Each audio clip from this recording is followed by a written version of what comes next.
Coach Reeves is making his second straight Super Bowl appearance. His Broncos were beaten a year ago by the New York Giants. Dan, are there differences or similarities for you? How do the two Super Bowls compare?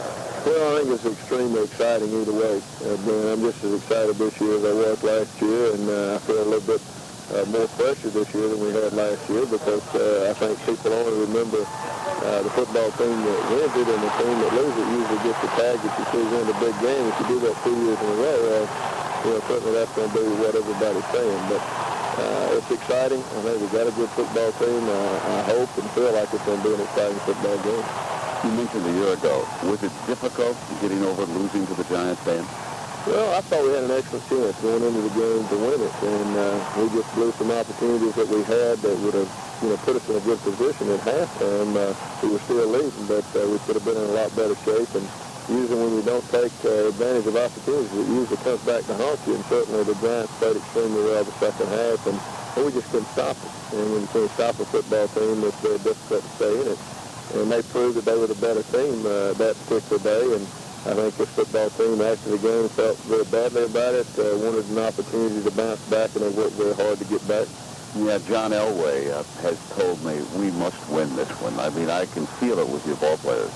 Well, I think the disappointment and the hurt that you have after the game last year, that there's probably as bad a feeling as you can possibly have. And people talk about, the Super Bowl being the greatest victory that you could possibly have. The loss hurt an awful lot, and I think certainly that's been a driving force for our team, since the loss last year. Yeah, let's talk a little bit about your offensive line. Is it improved over a year ago?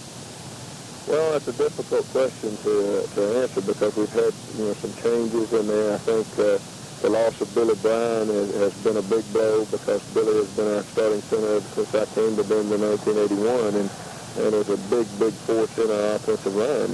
He's been replaced by Mike Freeman, and Mike has done a good job, but, you miss a guy like Billy, the leadership, and he was, I thought, one of the better centers in the National Football League. Stephon Humphries has stepped in in replace of Paul Howard, who did not play in the Super Bowl last year. Actually, Mark Cooper was the starter in the Super Bowl game, so that's a change for us. But I do think they played awful well together.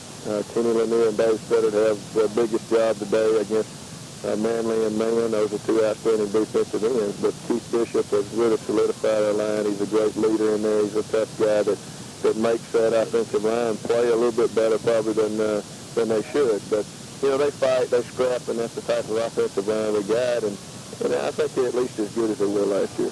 That was Dan Reeves, and if he can win today as a coach, he would join Mike Ditka of the Bears and also the Dallas Cowboys and Tom Flores of the Los Angeles and Oakland Raiders as the only coaches who have both won as coaches and players in a Super Bowl. Now, a year ago, it was a day for the New York Giants when they downed these Denver Broncos. The most valuable player, well, he had a phenomenal day, Giant quarterback Phil Simms.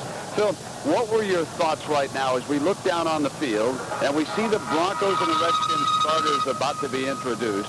What were your thoughts when you're back up inside that tunnel getting ready for these introductions? When is this all going to be over when we get to play football? I mean, I think that's what I was thinking last year. We stood in the tunnel waiting to go out on that football field, and we stood there, and I thought, when are we going to get through all this hoopla or pregame activities and just get it underway, and knowing that when the game started, we'd get rid of all the butterflies that we have in us at the time. How about this one? The Redskins and the Broncos. I know, of course, you take on the Redskins twice annually. The Broncos you beat in the Super Bowl. What are your thoughts about it? Well, I think it's going to be different from the past 4 Super Bowls. I think it will be a close game. I cannot see either team blowing out the other one because I don't think they have the capabilities of getting ahead and sustaining that. And so whoever is behind, if the Redskins or the Broncos, can always come back in this game, and I think they will. But I've said a couple times this week that I think the Redskins will win a close football game. Your impressions of John Elway, the Bronco quarterback?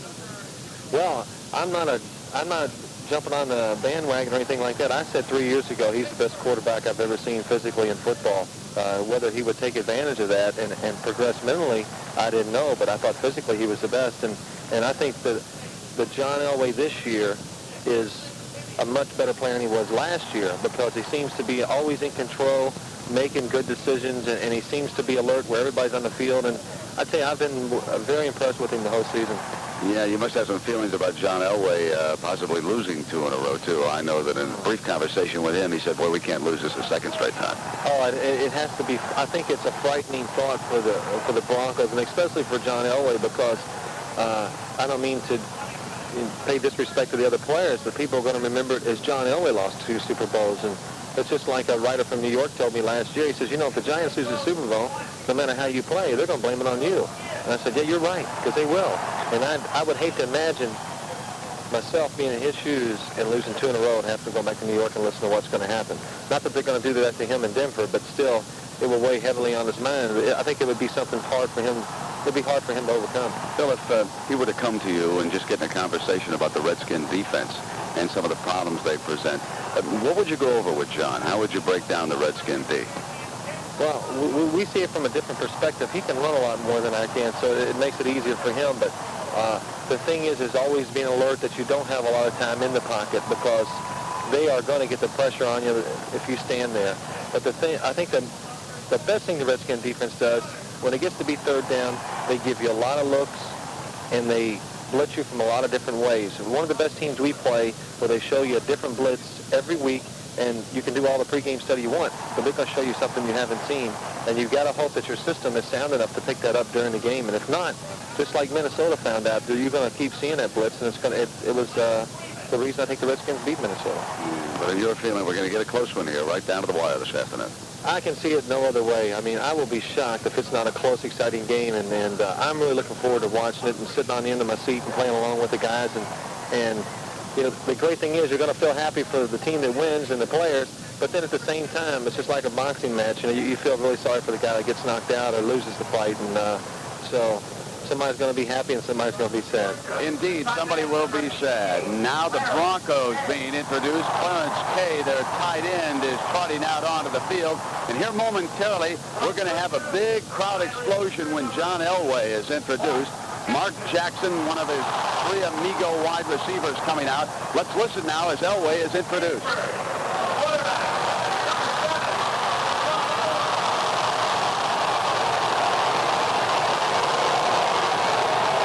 This is an AFC city, and there are a lot of Charger fans who will be rooting openly today for the Denver Broncos. Hank Stram, we haven't asked you about the Washington Redskins. What's your impression of that team coming into the game? Brent, they're a big, strong sledgehammer team. They rely a great deal on balance. They like to come off the bus running the football with 2 tight ends. People think they have 2 tight ends. They really don't.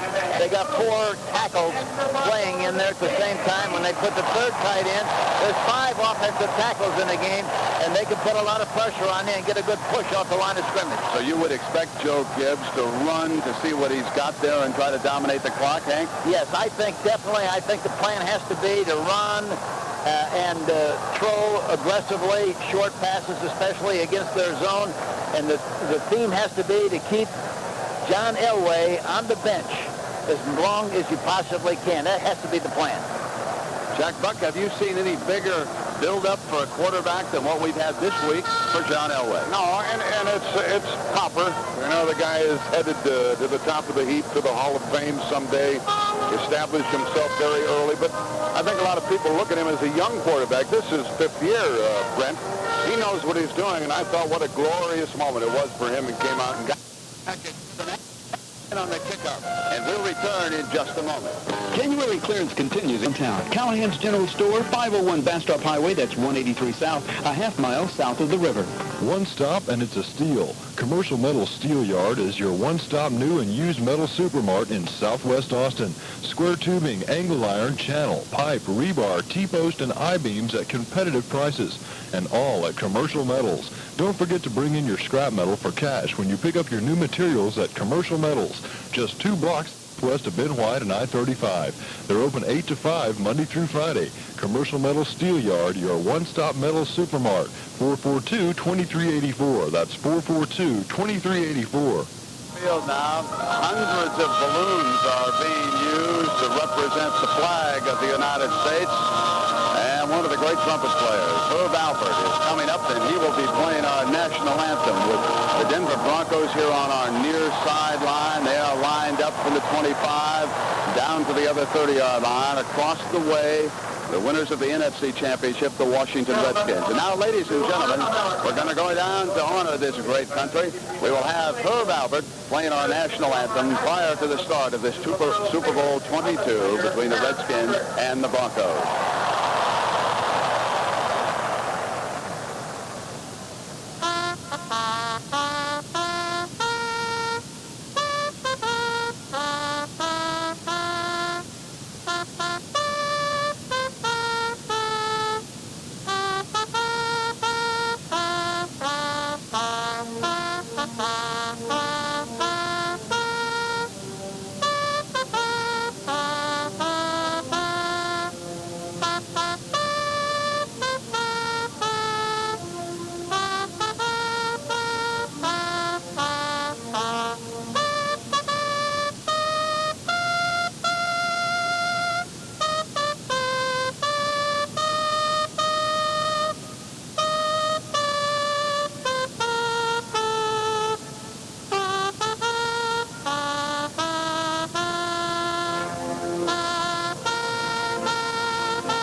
Stadium here in San Diego. The greatest combination in the world, red, white, and blue going up right there, and we're just about ready to begin Super Bowl 22 between the Washington Redskins and the Denver Broncos. They, of course, will have the coin toss out of the middle of the field, and Jack Buck, what a great Hall of Famer, is going to be out there today, Don Hudson. I used to see him play when I was a kid, Brent. And before we talk about him, I think this is the best $100 a person can spend. I think everybody ought to attend a Super Bowl game and see the glamour, the glory, the spotlight that football takes at this time of year. You know, Brent, I come here frequently during the baseball season. This is a service town. And every night before the ball game, when they play the anthem, these people sing the anthem. And with the Blue Angels overhead and the color guard on the field, the service personnel, the red, white, and blue, which you mentioned, it is always a thrilling, thrilling moment. And lo and behold, it won't be long before we play some football here. Will not be nice. The longest build-up in the history of sports, but it is indeed worth it. A great celebration of this game. We want to check in a couple of stories before game time. We still have Jim Hunter down on the field. Jim, tell me about the kickers. How were they warming up? And that could become critical if this game stays close. Well, Brent, it was my impression that Ali Hazi Sheikh was a bit nervous. He was fairly accurate from inside the 35, but he had some problems when he went to the further distance, and he had a look of determination on his face, almost like he was apprehensive about going in. Rich Carlos on the other side was very loose, and he was booming the football from 40 yards and out. So if you could go by the warm-up, you would say that Carlos has the edge, but we remember when the Vikings went into New Orleans, and Chuck Nelson, the Vikings kicker, had a terrible warm-up. He had a record day for Minnesota then. All right, Jim, and of course, you know, it is also a great honor for the officials who are here, and the referee, Bob McElwee, is going to lead his crew out onto the field along with the captains from both sides, and we will have that coin flip with Don Hudson, the former great from Alabama and the Green Bay Packers, a Hall of Famer, flipping the coin. A couple of things, Brent, with regard to Bob McElwee, the referee. I have never seen a person so thrilled about any honor as much as McElway has been about being the referee for the first time in a Super Bowl after 12 years of officiating. He can't keep the grin off of his face. I saw Don Hudson catch a pass from Cecil Isbell in Cleveland's Municipal Stadium, which to this day remains the greatest single pass. McElway's crew today, Jack, includes the umpire, Al Conway, the head linesman, Dale Hamer, the line judge, is our jury. The side judge is Don Wedge. The field judge, Donnie Greer. We have a couple of alternates, Jerry Markbright and Ben Montgomery. Hank Stram, in these final moments now before a Super Bowl, you have been a coach in 2 of them. What's it like? What about the butterfly effect? Well, the apprehension, waiting this long, really, Brent, is the toughest thing of all. You know, yesterday was kind of a slow day. They practiced in the morning, and then they game this afternoon at 3 o'clock. It really, a lot of excitement, a lot of anticipation. Let's start the game. Now the referee is out in the middle of the field. McElway will explain to Don Hudson the heads and the tails, and perhaps we'll be able to eavesdrop a little bit, and there is the great Hall of Famer coming out. He and Bear Bryant teamed together with some marvelous Alabama teams. And he is now shaking hands with referee McElway now at the middle of the field and being introduced here to the throng in San Diego, and you'll hear the ovation for Hudson now. And referee McElway being introduced to the crowd, and he will conduct the coin toss. Captain Dave Buck will make the call. Gentlemen, this is a commemorative coin. Heads is the side with the Vince Lombardi trophy and the 2 helmets.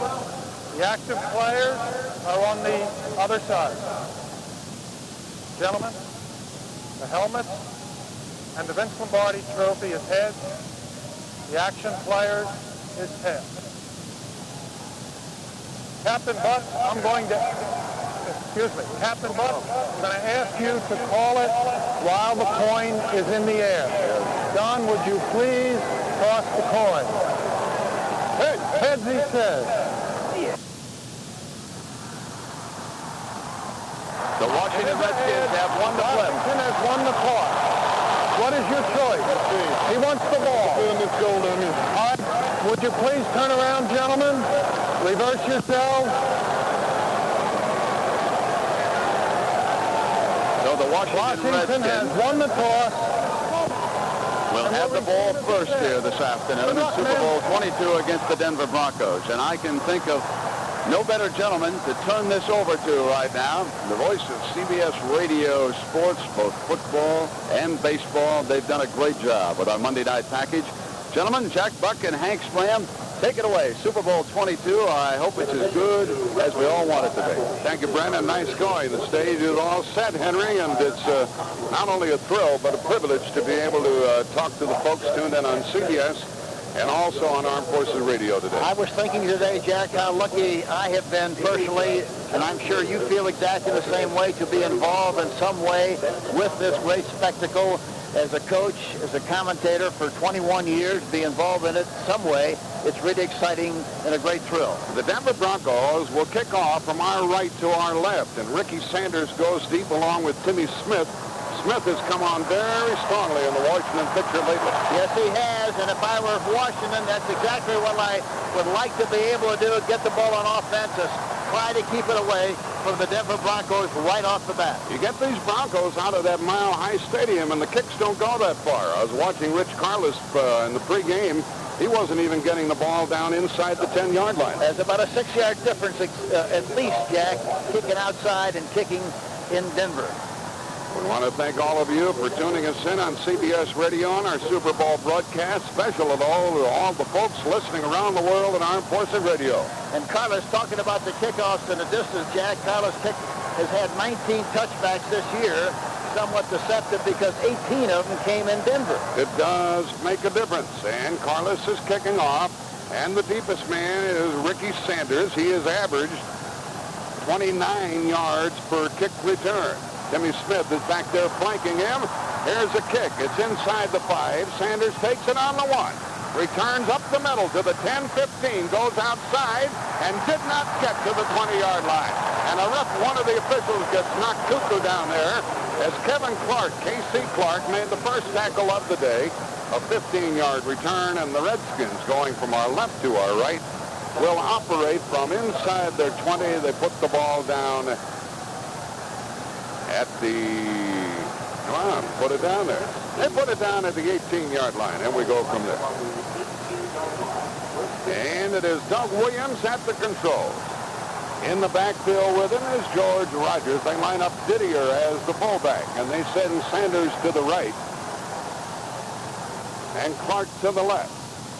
On the first snap, Williams takes the snap, hands it off to Rogers, running right, hit at the 20, down at the 22. He got 4 yards. It was Timmy Smith running and carrying for 4 over the right side out to the 22-yard line. And the tackle by Dennis Smith, who is back in the lineup at the safety spot for the Broncos. And the Washington Redskins start off with 2 tight ends and 2 running backs. Normally they start with 1 running back. They got 2. One is a leader to make sure that you get the forward thrust by the lead back. Didier is lined up in the backfield. Warren is a tight end on the left side. Didier in the backfield with Timmy Smith, 2nd and 6.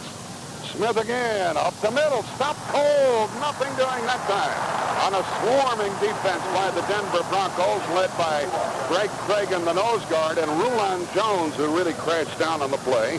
3rd and 6 coming up. Yes, and here again, Jack, what they're doing, they're trying to deceive the Denver Broncos by playing with 3 tight ends, 2 on the line of scrimmage, 1 in the backfield, and 2 outside receivers. And, of course, the Didier, number 86, plays like a fullback. He's big and strong and bigger than most fullbacks, but he didn't get a good block on the lead play that last time. Art Monk is in the lineup for the Redskins, and he goes to the left.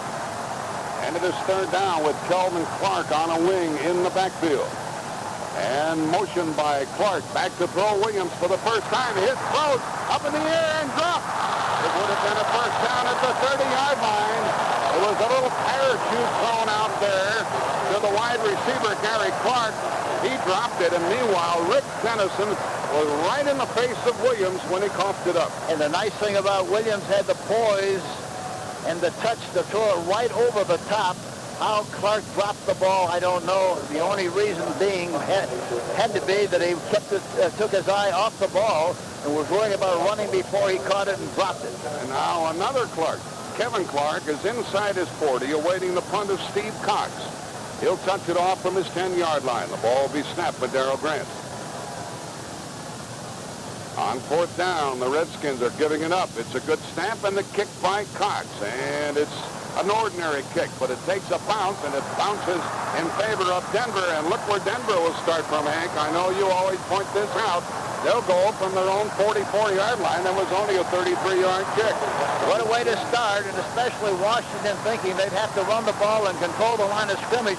There's a flag down, however, on the play. There is a flag, the first of the day. Ineligible downfield on the kick, number 54. Penalty is declined. First down. Washington had a man downfield before the ball was kicked. Ineligible man downfield. Kirk Gouveia, the linebacker. And John Elway will start from his 44. Well, Doug Williams is 0 for 1, and the Redskins failed to get a first down. First time they had the ball, and now it's Sammy Winder and Gene Lang in the backfield, and out of the shotgun on first down is Elway.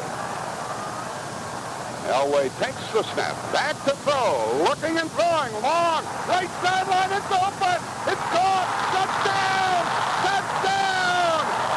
They're ripping the heel on the first play by the Broncos. Unbelievable, 56 yards over Barry Wilburn. You think they worked on that for 2 weeks, eh? Yeah, they got it right over, right on top. A beautiful throw, good pass protection, and Wilburn is licked on the play. Natil makes the catch. He's got him licked by about 3 or 4 yards. What a sensational way to start the Super Bowl. Has there ever been a more lightning start to any Super Bowl game? 56 yards, 6-0 Denver. He caught it at about the 4 and stumbled into the end zone. Rich Carlos will try the extra point with Gary Kubiak holding the ball. What a lightning development that was. The kick by Carlos. 7-0 in favor of the Broncos. We've played less than 2 minutes. 7-0 Broncos. To Rick Natil, for all you do, this was for you. And with the scores, 7-0 Broncos, hey, we need a timeout. I'm Jim Nance with NFL Great Defenders, sponsored by the U.S. Army Reserve. One of the fascinating stories of the NFL season belongs to Barry Wilburn of the Washington Redskins. In his 3rd year out of Mississippi, Wilburn had started only 6 games prior to 1987. But this season, he picked off 9 passes and led the Redskins' charge to the NFC Eastern Division title. Barry Wilburn of Washington with a Pro Bowl season, making him an NFL Great Defender. NFL Great Defender, sponsored by the U.S. Army Reserve. Chopper 1 to Tower. This is Tower. It was the earliest touchdown in Super Bowl history. 7-0 Broncos. 13:03 left in the first quarter. Let's pause 10 seconds for stations to identify themselves on the CBS Radio Network. Hi, Tom Dorr here, inviting you to tune into Sports Talk Monday through Friday at 6:30. You get a chance to talk to the personalities of the sports world here on News Talk 590 KLBJ AM Austin. Isn't this something? What a start. Here's another kickoff by Carlos. He kicked off less than 2 minutes ago. It's high and deep. Sanders takes it on the 1. He's to the 5, running left to the 10, and slips down at the 16-yard line. And things early are not going properly for the Redskins. They came out, Hank. They ran, and threw on third down. Denver came out in the opposite fashion. Well, I think the difference, Jack, of course, you know, when you start off on the 18-yard line and the other team starts off on the 45, the big difference, and you could open up your offense, and you got a chance for a big play. They took it. The execution of the play was fantastic from a shotgun formation. It is Ricky Smith in the backfield. Didier lined up in front of him at the fullback spot. Clark, the wide receiver, to the right. Motion by Sanders to the left. And a first down pass by Williams. Swings it out in the flat. It is caught, and it's crossed to the 20-yard line. Booming out across the 25 is Jimmy Smith, and that's close to a first down before Mark Haynes bumped him out of bounds. And they like Timmy Smith very much. I think he gives them a dimension they don't think they get from Rodgers. Rodgers does not catch the ball that much or that well. Timmy Smith does, so they like to have him so they don't have to worry about making a substitution to be able to throw the ball with the back in the backfield. Timmy Smith out of Texas Tech, the number 5 pick. He's a rookie this year, and it's 2nd and 1. And again, it is Warren lined up in the backfield ahead of Timmy Smith and trying to get the first down with a pop up the middle. A first down run by Timmy Smith out to the 30-yard line. That's the first down of the day for the Redskins, and Carl Mecklenburg made the tackle. We'll say his name a lot today, won't we, Hank? I'm sure we will, because he plays every one of the defensive line positions and every one of the linebacker positions, and you better know where he is, because he really creates a lot of problems. You better make sure you block him on every play. Well, the Redskins threw on first down a moment ago. Let's see what they do now on first down from their 30-yard line. Sanders goes in motion back to the left, and here's Williams handing off to Smith. A big hole. He goes out to the 34, and it's a good thing that tackle was made at the 34-yard line by the defensive end, Andre Townsend, or Smith would have run a long way on that one. Yes, Mark May got a good block that time, and that's important, those big tackles. Mark May weighs 295, and, of course, Jacoby weighs 305. And the center is Jeff Bostic, and Raleigh McKenzie and R.C. Thielman are the guards. 2nd down and 6 from their own 34 for the Redskins. Sanders in motion again. Here's Williams back to throw. Doug sets and throws over the middle. Batted down. Batted down by Greg Pregame, the nose guard. He's 6'3", got his hands up in the air. The pass was going right over the middle, and it's 3rd and 6. And I think Denver is very concerned. They want to make sure that they have people covering and people who are capable of covering Kelvin Bryant. He's their leading receiver out of the backfield, and he's a good one, especially when he has some running room once he makes the reception. On 3rd down, Jeremiah Castile and Randy Robbins check in, 6 defensive backs. Art Monk is in on offense. Didier sets up on a wing. Delvin Clark in the lineup for the Redskins, and Williams back to throw. 3rd down, no pressure. Throws to the right sideline, and it is dropped at the 40-yard line. A diving attempt by Gary Clark, and the Redskins will have to punt the ball. That's the 2nd drop of the day. Yes, and a 2nd drop for the same person, Clark. He should have caught that one. It was a little bit more difficult than the first one he dropped, but he still should have caught that ball. In the Super Bowl game, those are the kind of balls you have to catch. Mark Haynes was covering on that last play, and Steve Cox will punt again. And back inside the 30-yard line is Kevin Clark. They call him KC. He prefers Kevin. He's inside his 30-yard line. And the way Cox kicks, he drops the ball very low. There's always a chance you can block a kick on Cox and see if they have it. No, they're not going after him. They didn't go after him, and here's the punt. High, rather deep. Clark took it on the 23, returns to the 30, and out to the 32. And I'll say this for Clark.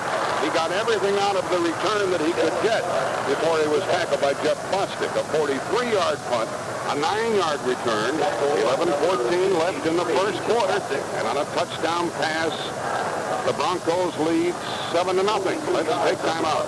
Winning makes it work. I was doing a seminar in Atlanta, how to make SNA work without IBM.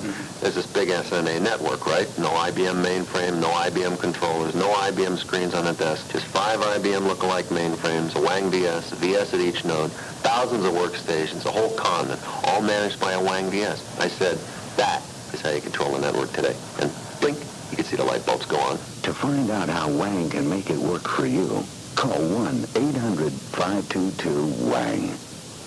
Do you think Elway will throw that long pass to Natil again? We'll see. We'll be back in just a moment. The Jimmy Conley Company has changed their location, but they haven't changed their personalized attention to your insurance needs. Their new offices are located at 1111 West 6th Street in the Treaty Oak Square. That's a tall building that faces West 5th Street with all the shaded undercover parking. If your current insurance agent is giving you the runaround, let the Jimmy Conley Company handle all facets of your insurance needs.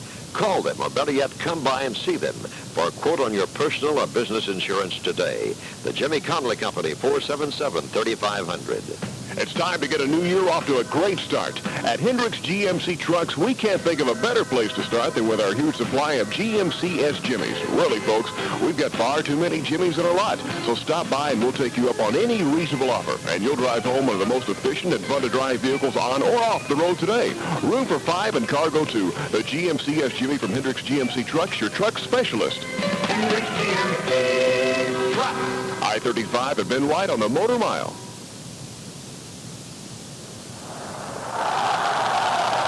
From the sideline, Hank, Jimmy Onder tells us that some of the Redskin defenders here in the early part of the game after the touchdown pass have gone to a longer cleat on their shoes. That could be the case, but it wasn't the case of cleats. He just got beat. He got stuck in the mud, so to speak, and he ran right by him, talking about Wilbur. The ball at the 32 is Sammy Winder in the backfield with John Elway. And they use 3 wide receivers on first down. Tight end Clarence Kay on the right side, out of the shotgun, back to throw. Elway long down the left sideline on a stop and go, and incomplete. And boy, there was good play by Darrell Green on the corner as he was covering Mark Jackson down the sideline. They tried the same play at the other sideline this time. Hank on a little stop and go pattern on the part of the receiver. Yeah, the other one was just a go. He just took off and went right down the sideline and beat Wilburn. Wilburn has very bad technique, Jack. He's up way too high, and he has to get down, bend his knees to turn and run.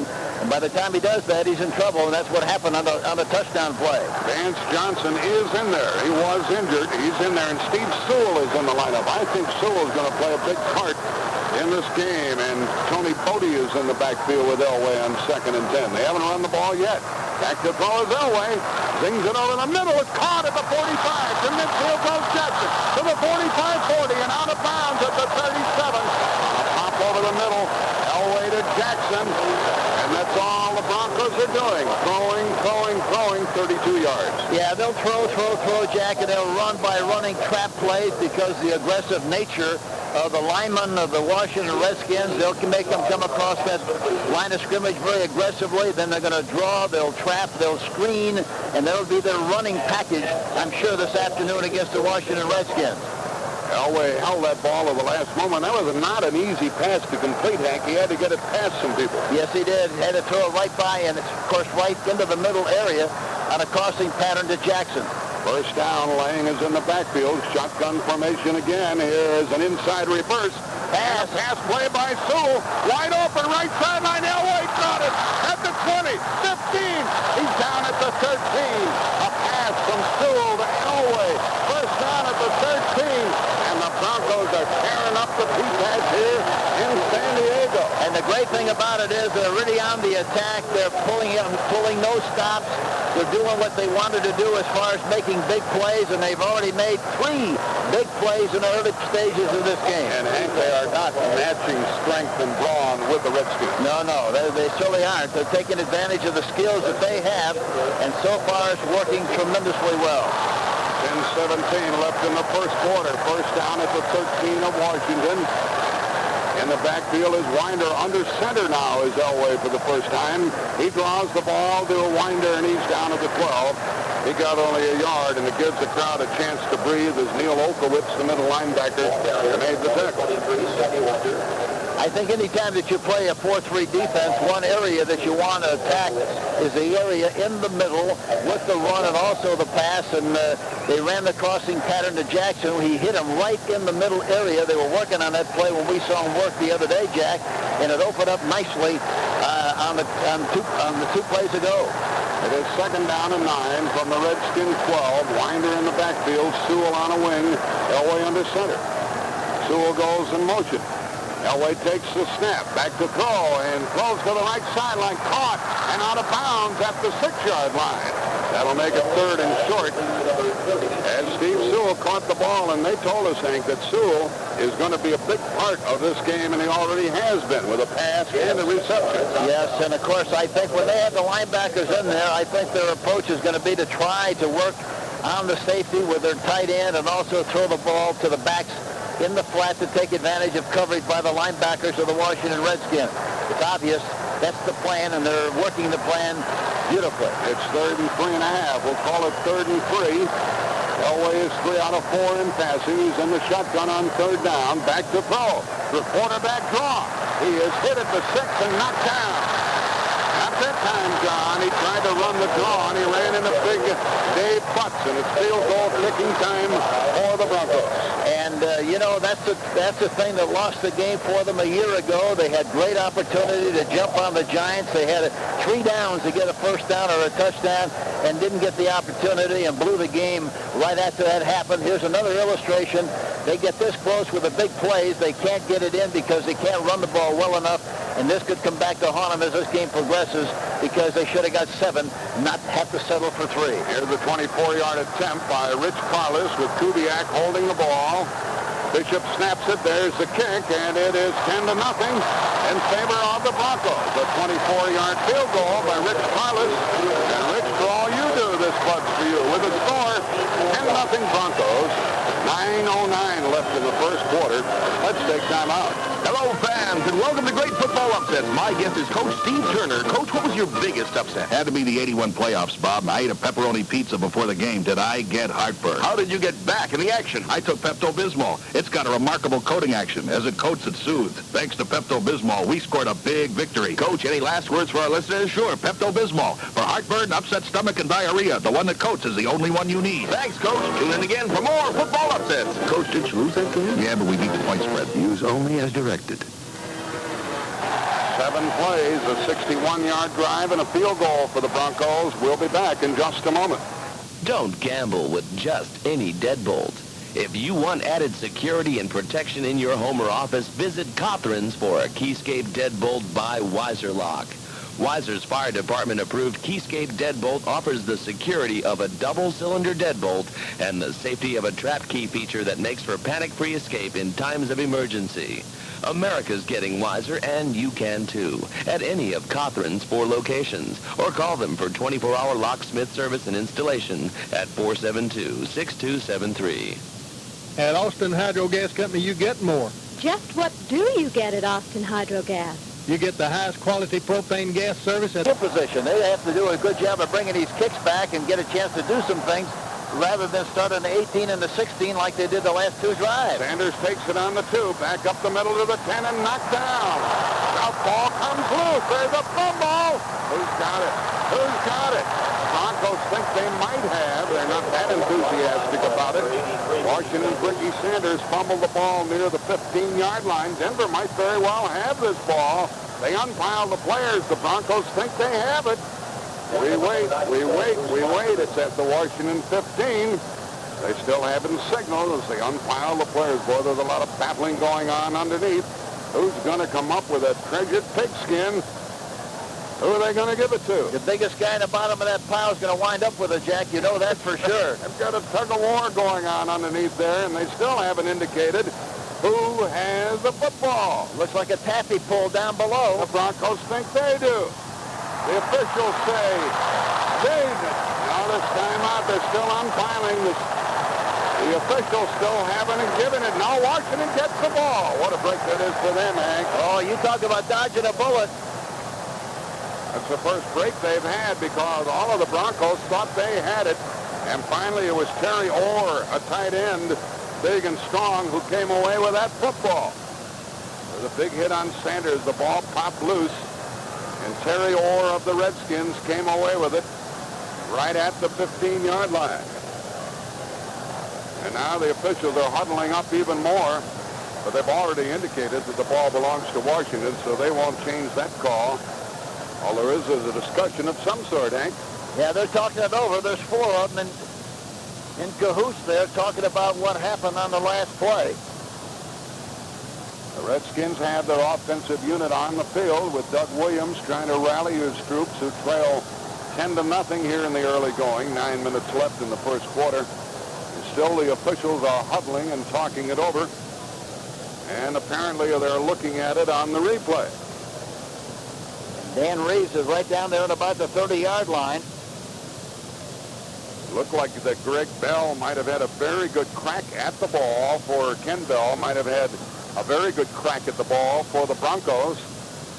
But I'm telling you, people don't know what goes on in those wrestling menus for the ball, Henry. Hey, they do a lot of scratching, a lot of digging, and a lot of biting down under that big pile. Biting. You bet they do. They're still huddling as the replay goes on. The Denver Broncos, back-to-back Super Bowl appearances. They lost last year to the Giants, 39-20. It's not very often you get another chance so quickly, Hank, and sometimes teams never get another chance. You're right, and you know, it's a great compliment to Dan Reeves and his coaching staff and the whole organization. You know, talking about the Denver Broncos, they have 11 players on the replacement team who have made this team. They have 15 free agents. They have made 5 major trades. By the replay official, the play stands as called. The ball at the 15-yard line. Well, the Bronco fans boo, the Redskin fans cheer. The fumble was caused by Bruce Klosterman on a big tackle on Ricky Sanders. And the line of scrimmage is the Washington 16-yard line. They're only behind 10-0. No need for them to come out of their game plan, eh? Oh, none whatsoever. They're a play and a half away from being back in the ball game, and it's just the first quarter. On first down, Williams with Didier the fullback and Ricky Smith the tailback. Hands it off to Ricky Smith, running left, and he's dropped for a loss back at the 11-yard line.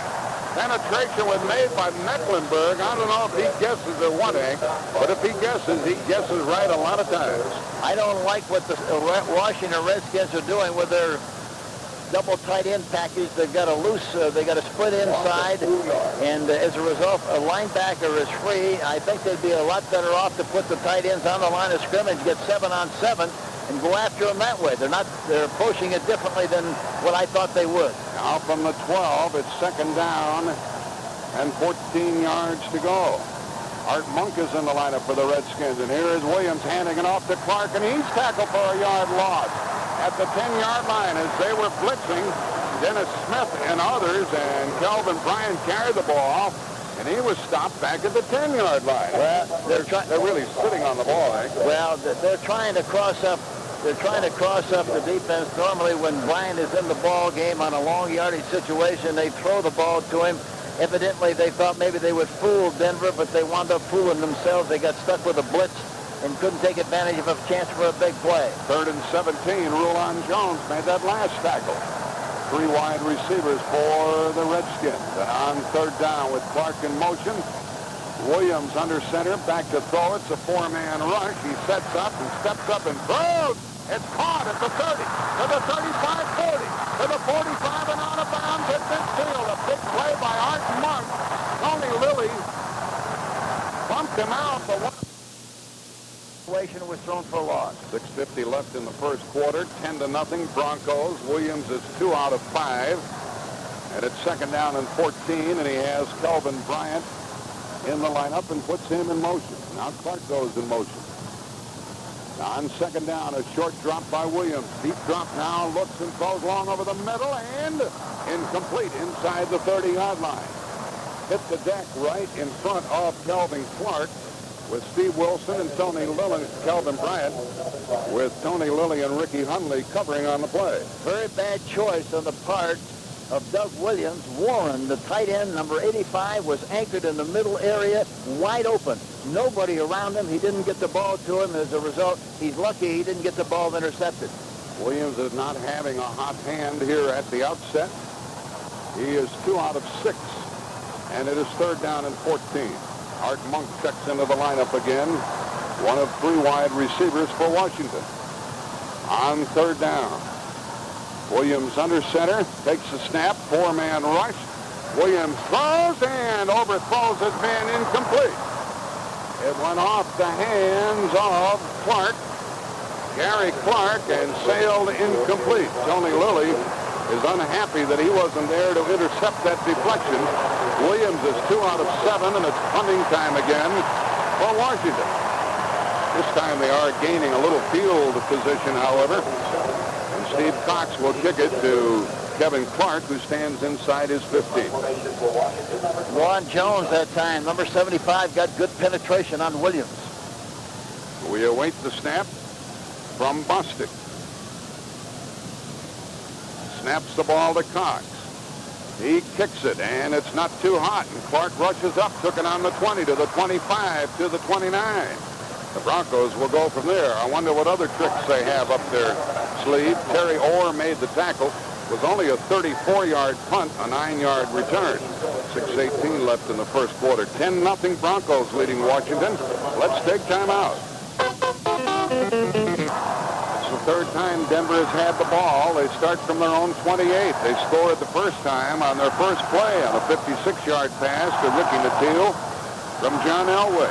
And then after a 7-play drive, they scored on a 24-yard field goal by Rich Parlis. I wonder if they have any more tricks up their sleeve, Hank, or are they going to do some normal and ordinary things? Well, I think they're going to continue to throw the ball, Jack. That's what they do best. They're going to go after him aggressively, try to get as many points on the scoreboard as they possibly can, so that it'll be very difficult to Washington to play catch-up football.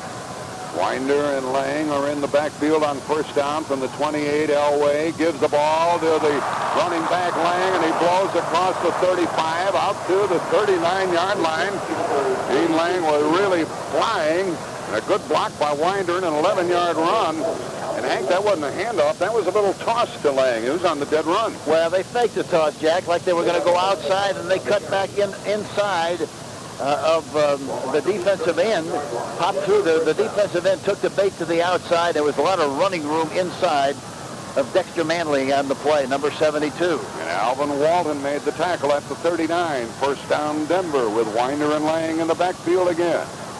Clarence Kay, the tight end on the left side. Lang runs with the ball to the 40, 45 to the 50, another first down.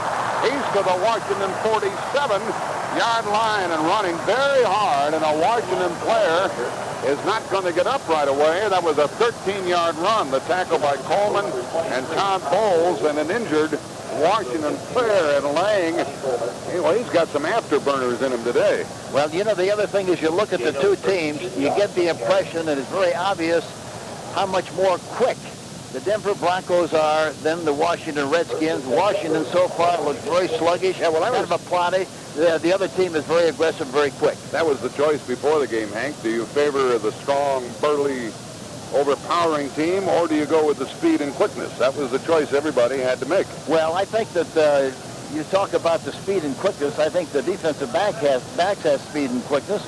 I think Dexter Manley has speed and quickness. I don't think Butts has anymore. I think Grant has. And I think from that standpoint, there's not a great variety of difference in the two teams overall, but it just looks like they're winning the battle up front with a line of scrimmage and making things happen with some good runs and making some big gains on the play. Monty Coleman shaken up on the play. He's their weak side linebacker. Gets up and he'll leave the field, and Kurt Gouveia comes in. He'll replace him. It's another first down for the Broncos. They're at the Redskin 48. Folks, if you're looking for performance, reliability, and value, look for Samsung, the maker of affordable home electronics. To find your nearest Samsung dealer, call toll-free 1-800-255-2550. 1-800-255-2550. Well, the Broncos have had an 11-yard run and a 13-yard run. Total offense, 141 yards for the Broncos so far, 52 yards for Washington. Denver has Lang and Winder in the backfield, and now on first down, Elway goes into the shotgun. Takes the snap, back to throw. Looks, steps up and throws right sideline and overthrew his man, incomplete to Ricky Nattil.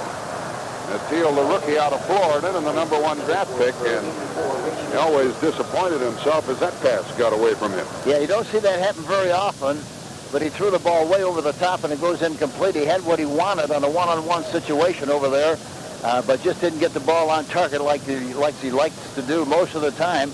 Dexter Manley is changing with the linebacker. He's not getting caught inside. He's going outside. The linebacker is staying inside, so Manley can get a good rush, a better rush than he can from a tight defensive end position. Tony Bodie and Steve Sewell are in the lineup. Clarence Vaughn checks in defensively for the Redskins on second down. Here's an inside pitch, and it's wide open to the 40, to the 40, 35, down to the 30-yard line goes Steve Sewell on a little inside pitch out of the shotgun formation, and that's the third big play, 18 yards, that Steve Sewell has been a part of. And again, I just talked about Dexter Manley playing outside of the linebacker. He wants to get a severe rush.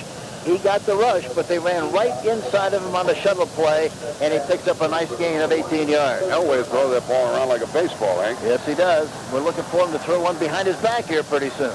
The ball is to the 30. And Bowles and Vaughn made that last tackle, and now Elway gets under center. He has Sewell as his setback, and timeout called by Denver. They had the wrong play called for the personnel they had on the field, apparently. 4:20 left in the first quarter. Broncos leading 10-0, and they have a first down at the Washington 30. Let us take timeout. If you're in the market for a color television, a VCR, microwave oven, or other home appliances, I'd like to tell you about Samsung Electronics. This is Don Kobus, and it's my pleasant job to spread the word. Let's pause 10 seconds for stations to identify themselves on the CBS Radio Network. Hi, this is Tom Dorr. Between Phil Miller and myself, we bring you more sports more often. When it happens, you'll hear it here first on News Talk 590 KLBJ AM, Austin. First down, Denver at the Washington 30-yard line. Steve Sewell in the backfield. Three wide receivers. Jackson in motion. Here is Elway rolling right. Stops, wants to throw. He's in trouble, avoids the tackler, runs with the ball, throws, incomplete. Down the right sideline. He couldn't run, so he dumps it off. Trying to get it downfield to Clarence Kay, and Mel Kaufman, the linebacker, was covering. So despite all of his dancing, Elway didn't get anything done that time, and he slipped a little out there, Hank. I was just going to say, Jack, the field looks pretty from this far up in the press box, but I guarantee you there's too many people sliding and slipping around out there. The ground crew is running out there. George Tolman and his group, 6, 7 people trying to replace the divot. That has to be a kind of a sloppy track, and because of all the slippage that's going on so far in this game. Elway is 4 out of 7 with 1 touchdown pass. Sewell is joined by Tony Bodie in the backfield for Denver. And on second down and 10 from the 30, out of the shotgun. Elway takes the snap back to Centro, and he threw that one incomplete. And Hank, he tried to get it to Sewell. The ball was tipped, but incomplete. Hank, as he threw the ball, his feet slipped, and it was incomplete. And that's the reason he missed the wide-open Sewell. Yeah, it's amazing. It's amazing how many of those players are slipping out on the field. I don't know what kind of cleats they're using. They didn't concern. I asked some of them before the game. They didn't seem to think that they have to use a 3/4-inch cleat, but they might have to change at halftime. Yeah, his back foot gave way as he set up to throw, and it's third down and 10 at the Redskin 30. 4:05 left in the first quarter. Into the game comes Steve Watson. 4 wide receivers for Denver. Watson recovered from those rib injuries. 3 wide receivers to the right side. They've got Washington running around a little bit on defense. And Elway starts Natil in motion. Takes the snap, back to throw. Looks 3rd and 10, chased out of the pocket, on the run and tackled back at the 49-yard line by Alvin Walden, the safety man. Well, they had Washington running around on defense, and Elway slipped one more time as he was avoiding the rush, but a big loss, and it's punting time for the first time for Denver. Walton, the strong safety, made the stop, made the containment, made the open field tackle, and that's exactly what you have to do. There was a lot of confusion in the defensive secondary of the Washington Redskins, but they had dodged the bullet and they got away with it. A loss of 18 yards, and into the game is Mike Horan to punt for the first time, and Darrell Green is back at his 10-yard line, and you know how dangerous he is. It's the first punt for the left-footed kicker, Horan. He hangs it high, aims for the sideline, and it goes out of bounds somewhere near or inside the 20-yard line. And we'll see with the Redskins, they'll start from their 16-yard line. So a pretty good kick by Horan. And once again, Washington does not have good field position. They had it only once. 3:33 left in the first quarter. Broncos leading 10-0. That was only a 32-yard punt, but it did the job for Mike Horan and the Broncos. And now Doug Williams, 2 out of 7, has got to get something done for the Redskins. I think they got to throw the ball on 1st and 10. It's the third time they wind up with possession on the 16-yard line, Jack. Under center is Doug Williams. Timmy Smith in the backfield with him. Don Warren, the tight end, in motion, and a first down pass by Williams. It's caught by Sanders out to the 24-yard line. Worthwhile gain before Jim Ryan could make the tackle, and that was good for about 8 yards on a quick pass play to Sanders, curling in. He was in a slot formation that time, was uncovered. He just went to the open area, stopped in the hole, and Doug Williams got it to him right on the money very quickly. And they gave him 8 yards out to the 25-yard line, 2nd and 2. Didier is the up back. Sanders in motion. Williams gives the ball to Timmy Smith. He breaks loose across the 30, 35, first down. Out to midfield goes Timmy Smith before Tony Lilly could tackle him. A big burst by the Redskins. A couple of missed tackles by the Broncos. Yes, I thought they had him stop on a left tackle when they off. There's a flag down, Hank. And that made negate one of the few big plays the Redskins have pulled off. Penalty coming up against Washington. Instead of having the ball in midfield, a penalty will be assessed. That was a 25-yard run by Timmy Smith. I thought, as you did, that he was stopped cold. Yeah, I did too. I thought he was stopped, and he bounced out of the hunt. Number 85, offense. Second down. Ball is against Don Warren for holding. That stops the clock with 2:49 left in the first quarter. Broncos leading 10-0, and they mark the ball down at the Washington 15. That'll make it 2nd down and 11 instead of a first down at midfield. Doug Williams gets under center. Art Monk is in the lineup. He comes in motion back to the right side. Back to throw is Williams. He looks and throws. Short drop. Dropped, and that's another drop by Ricky Sanders. That's the 3rd drop pass by Washington. And a short pass like that one, I don't know what the problem was. It was thrown a little bit to the side, but there's no reason why he shouldn't have made that catch. 2:27 left in the first quarter. The Broncos lead 10-0. By the way, Hank, the Broncos came down and had to settle for a field goal and getting a touchdown. They marched down to the 30, and then they destructed there, so they missed some opportunities. Yes, that's really tough in a big game like this one. You better get points when you have good field position. They haven't been able to take advantage of it. Clark goes in motion. Calvin Bryant in the backfield, and now in the pass pattern. Here's the pass by Williams. It's thrown, and it is caught, and a first down across the 30-yard line to Bryant. He really waited a long time before he came out of the backfield. Then caught the ball at the 35 for a first down for Washington. 20-yard pickup, and Tony Lilly, the tackler. No pressure that time at all on Williams. No, none whatsoever, and he had a lot of poise. He showed a lot of presence there, hanging in the pocket and finally finding the receiver wide open, Bryant, in the middle area. And that was a third down play, resulting in a Washington first down. Now Williams back to throw on first down. Big rush. He is sacked and slipped. He fell down. This turf is really giving him fits, and he might be hurt because his leg buckled underneath him. I'm watching him, Hank, to see if he gets up, and he might be limping. He was tackled back at the 24-yard line by Rulon Jones. Yeah, it was a bad slip, and his legs went in all directions. And those are the kind of slips that sometimes create a problem and also create an injury. He was sacked back at the 25-yard line, a loss of 10, and that is the first sack of the Washington quarterback. And now we're going to have a timeout, and down goes Williams, Hank. Schrader's in the game. They brought him on the field. He's in the game, and so evidently he must have been hurt more seriously than they thought. He got up. He walked away. He went down again after that loss of 10 yards. Boy, the footing here is going to be a matter of big discussion when this game is over. And it's hard to understand where the weather is as nice as it is out here. I don't know why it should be that slippery. George Toma, who took care of the field, said when he came out here with his crew, Hank, there was no grass. No grass at all worn out from the college games and the bowl games and so forth.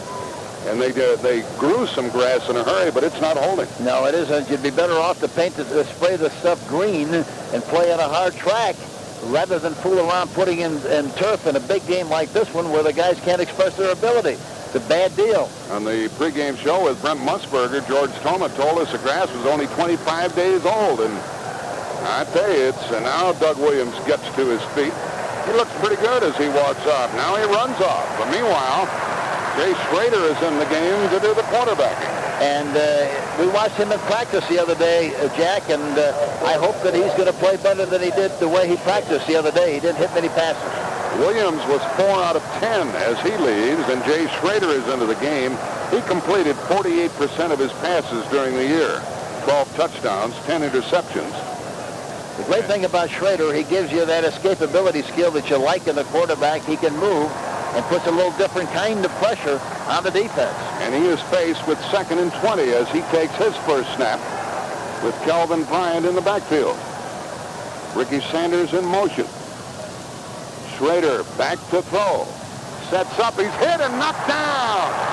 And he's lucky he held out of the ball at the 16-yard line. Mecklenburg got on him and sacked him for the second time. See, there's a great illustration. You better know where Mecklenburg is. He lines up at left end, left tackle, left linebacker. That time he was a right end. He was on the right side that time and gets penetration and makes the sack. Untouched.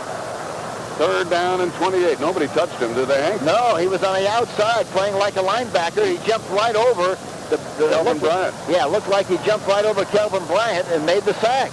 And now it is 3rd down and 28 as a result. Schrader is under center. 6 defensive backs for the Broncos.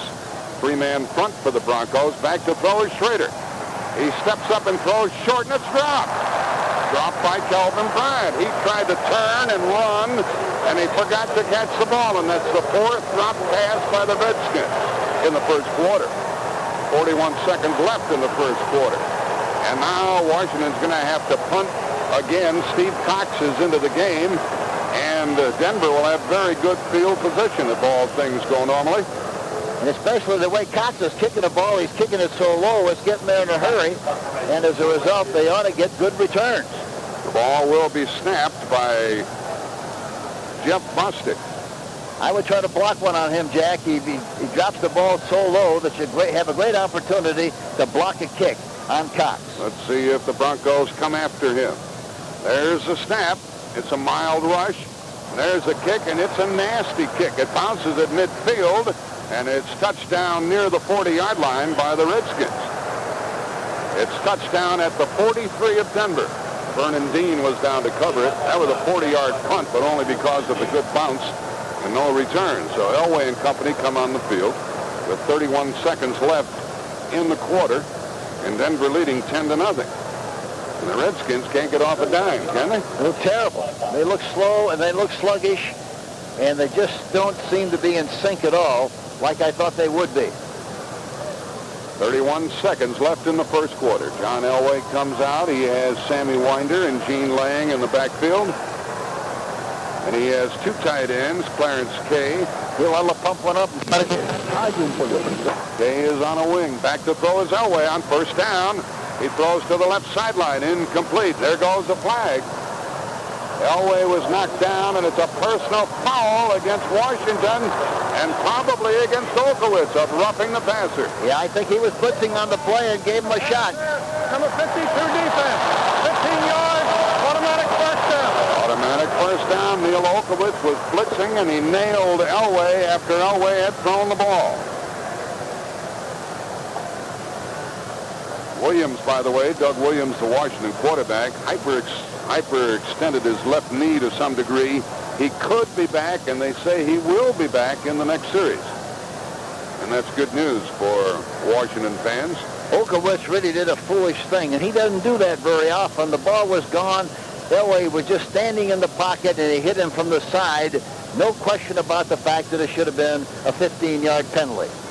And a first down at the Washington 41 for the Broncos, who already lead 10-0. I tell you, if they score on this possession, the way the Redskins are stumbling around, we may have an early conclusion to this one. Under center is Elway on first down.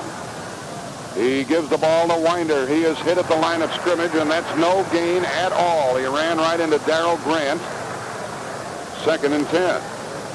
And that will be the final play of the first quarter. So as the first period comes to a close, the Denver Broncos and a touchdown pass from Elway to Natil and a 24-yard field goal by Carlos have the lead. The end of the first quarter, 10-0 Broncos. Let's pause for this word. John Deere and Capital Implement have a vehicle built to bring out the best regardless of the lay of the land. John Deere's AMT 600, a 5-wheel workhorse that'll carry a 200-pound driver and a 600-pound load easily and safely over hills, flat land, and marshes. John Deere's AMT 600. Saginaw tilt wheel. In the first quarter, Denver had 7 foot. Washington was able to rush for only 28 yards. That was in the passing department. Denver 117 yards, 60 for Washington. No turnovers in the game.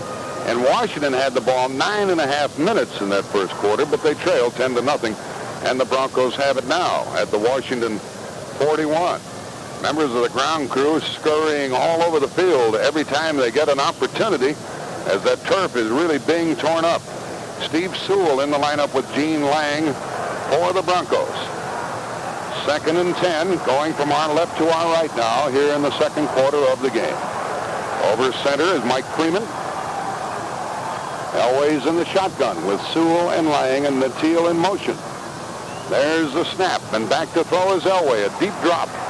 Zings it over the middle, incomplete at the feet of the intended receiver down around the 35-yard line. Tried to get it to Natil, and Darrell Green was right on top of him. It's tough to run away from Darrell Green. It really is, and he's got good technique. He gets down there good and low, especially much lower than most little guys do, and he has a good position, good leverage, and has, as everybody knows, terrific recovery speed. He's one of the fastest people in football. It's 3rd and 10 at the Redskin 41. And these Broncos have sputtered a little bit the last few times they've had the ball. Vance Johnson checks in as one of the 3 wide receivers. He goes to the right side. Natil and Jackson to the left. There's the snap of the ball. A flag is down. Elway, apparently with a free play, rolls left and throws. And he never did get rid of it, and he is hit and buried back at the 47-yard line. But the guess is that Washington was offside. It was. They were offside. Now Denver thinks it's going to be a procedure call against them. But Studdard, the left tackle, really did a holding job on Dexter Manley right in front of the official, and he never saw it. He was holding? Oh, was he holding? This penalty is going to be against Washington. Offside, number 71, defense, Charles Mann beat the snap count, and it's going to make it 3rd and 5 at the 36 of Washington. It's a big break for the Denver Broncos. I never realized, Hank, until today how deep a drop Elway takes out of that shotgun. And that's the great thing about it is because he's back there 5 yards and he drops back another 3 or 4 or sometimes 5. He's hard to get to. Steve Watson is one of the 4 wide receivers for Denver on third down. Elway out of the shotgun. There's the inside pitch, and it's incomplete. It's a forward pass as they tossed it to Tony Bodie, and he tried to run with the ball before he dropped it. That play worked earlier for Denver and should have worked this time, but Bodie dropped the ball, and the Broncos will have to punt. I tell you one thing, Washington's doing a good job. They got a good package on defense, Jack. They're rushing 5 people most of the time, 4 linemen and a linebacker, and they're putting good pressure on Elway and that offensive line. Now it is Mike Horan in to do the punting. He'll try to get the ball out of bounds, and back to get it is Darrell Green. There's always the opportunity of a fake when you're down in close at the Washington 36. Keith Bishop will snap the ball. It's a good snap. Horan, the left-footed kicker, angles for the sideline. The ball goes into the end zone. Will come out to the 20. And let's see who the quarterback is going to be. That was a 36-yard punt by Horan.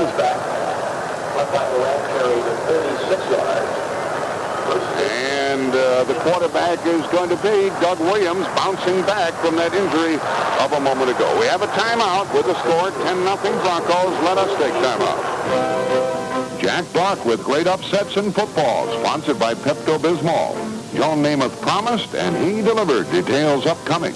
Hello, fans, and welcome to Great Football Upset. My guest is Coach Steve Turner. Coach, what was your biggest upset? Had to be the 81 playoffs, Bob. I ate a pepperoni pizza before the game. Did I get heartburn? How did you get back in the action? I took Pepto-Bismol. It's got a remarkable coating action. As it coats, it soothes. Thanks to Pepto-Bismol, we scored a big victory. Coach, any last words for our listeners? Sure, Pepto-Bismol. For heartburn, upset stomach, and diarrhea, the one that coats is the only one you need. Thanks, Coach. Tune in again for more football upsets. Coach, did you lose that game? Yeah, but we beat the point spread. Use only as directed.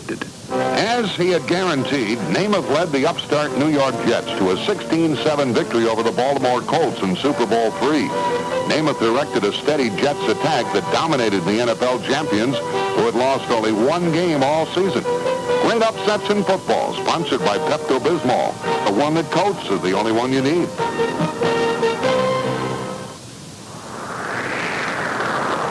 The new Honda CRXSI has a new double wishbone suspension system and a new 16-valve fuel-injected engine that has 105 horses.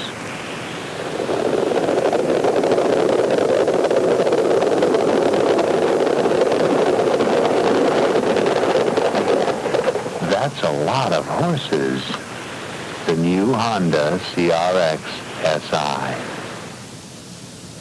Folks, you're invited to see Honda's newest edition, the sleek and stylish Accord Coupe, soon at your local Honda showroom. Hank Stram, I have the feeling now that these Denver Broncos are letting Washington off of the hook. Whether the Redskins can cash in on it or not remains to be seen. Oh, I don't think there's any question about, they've had good field positions. They've had the better of it offensively. They've had some big plays, numerous occasions, and they just have 10 points on the board to show for it. They could regret that as the game progresses. The ball is at the Redskin 20. They go from our right to our left here early in the second quarter with Timmy Smith in the backfield with Prince Didier. Ricky Sanders is to the right. And it is Gary Clark to the left side on first down. Under center is Doug Williams. He goes back to throw. Short drop, long down the right sideline, wide open and caught to the 40, 35, 30, 20, 15. Sanders, touchdown, Washington. Talk about letting them off the hook. 80 yards and a touchdown throw from Williams to Sanders, and it's Sanders' touchdown. He beat Mark Haynes down the right sideline.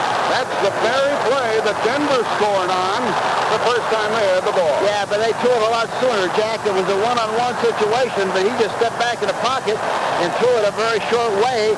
It's hard to believe that he could be that far behind Haynes on that short a pass. He only took a 3-step drop, Hank. Yes, he did. Well, that changes this one around. We had just talked about the fact that Denver could have been even further ahead than 10-0. And now, if the extra point is good, they'll be ahead by only 3. Ali Haji Sheikh will try the extra point. He missed 3 of these extra points during the year. Jay Schrader will hold the ball. And to Ricky Sanders, for all you do, this bud's for you. A high snap. They get it down. The kick is good. And it's a 10-7.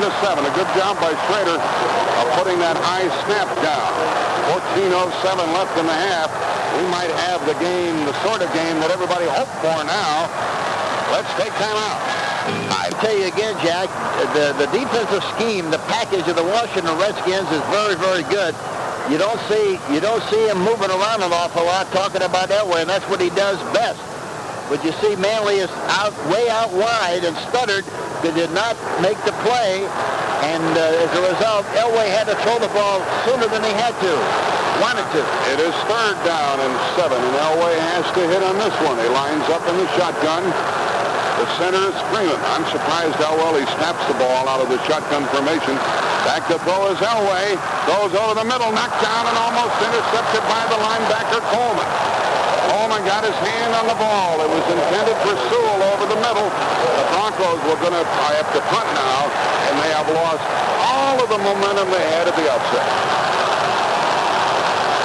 And I think, you've seen it so many times, and we've talked about it so many times, Jack. It's amazing when you score early in a game and jump ahead as easily as they did. Sometimes you have the mistaken impression, boy, we got the game won, this is going to be easy, and all of a sudden it turns around and you never get back in the game. Here's a punt coming from Mike Horan to Darrell Green, who's inside his 40-yard line. The snap will be by Keith Bishop. A high snap, it's handled and kicked, almost blocked.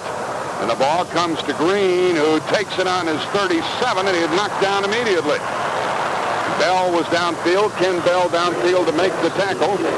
That was a 43-yard punt. The Redskins scored the last time they had the ball. They get it now with 13 minutes left in the half. Redskins trail by 3, 10-7. Let's take time out.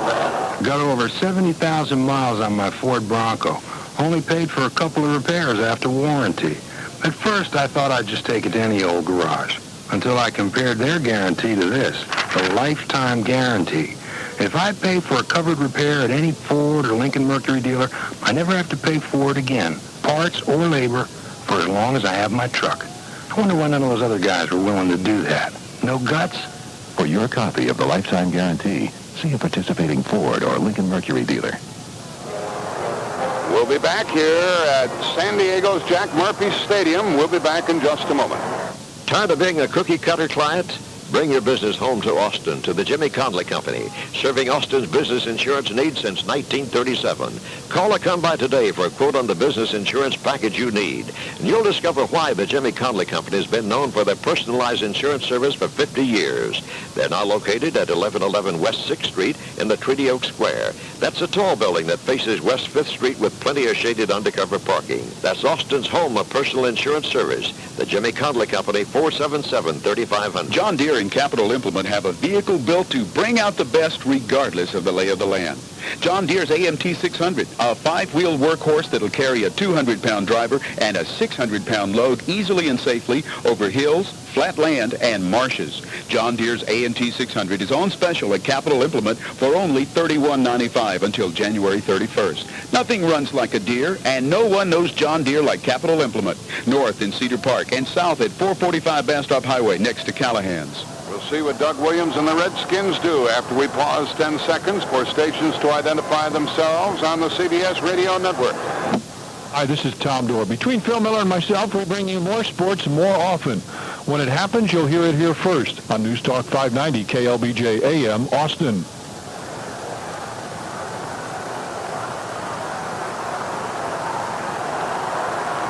Washington from their own 36-yard line, first down. Gary Clark comes left with Ricky Sanders, Didier, and Tim Smith in the backfield. On first down, Doug Williams under center.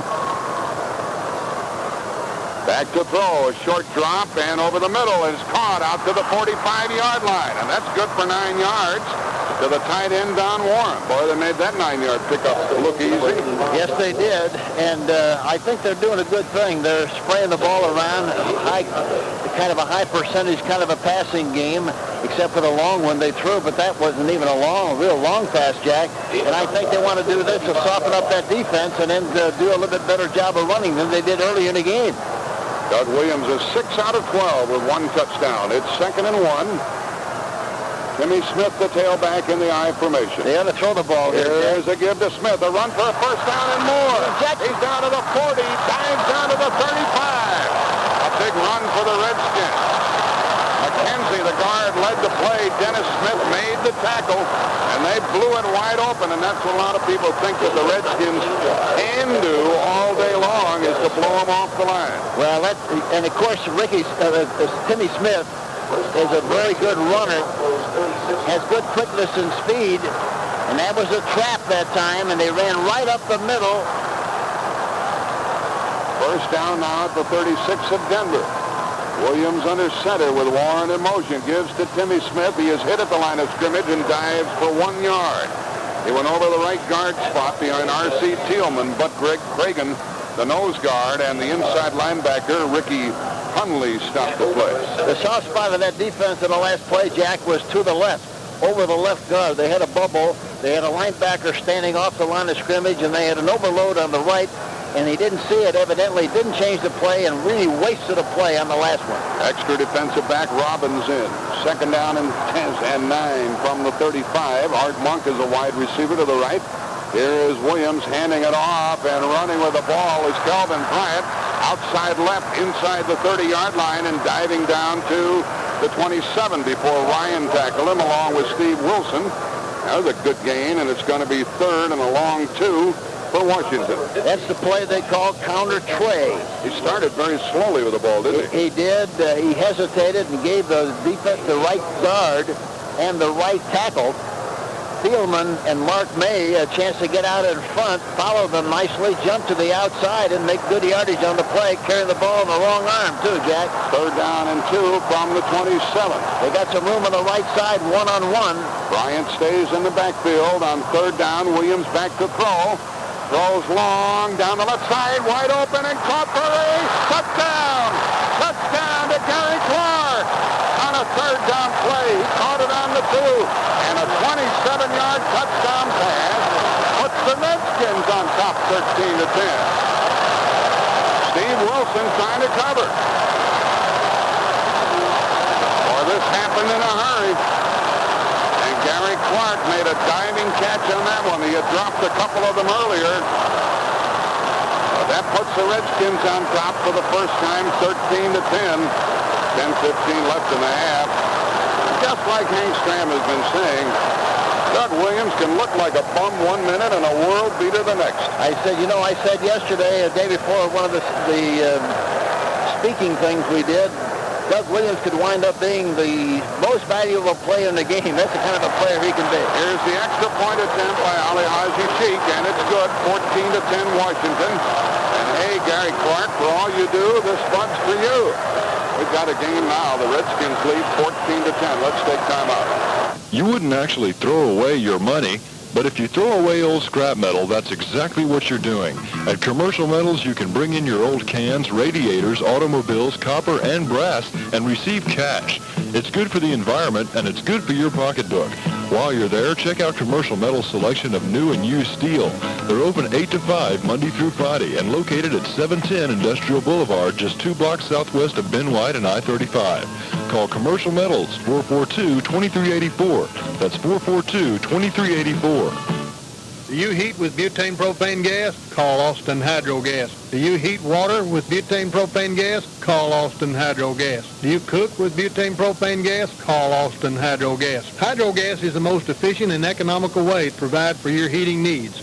Austin Hydro Gas has the highest quality propane gas service at the most competitive prices in Central Texas. Call us today.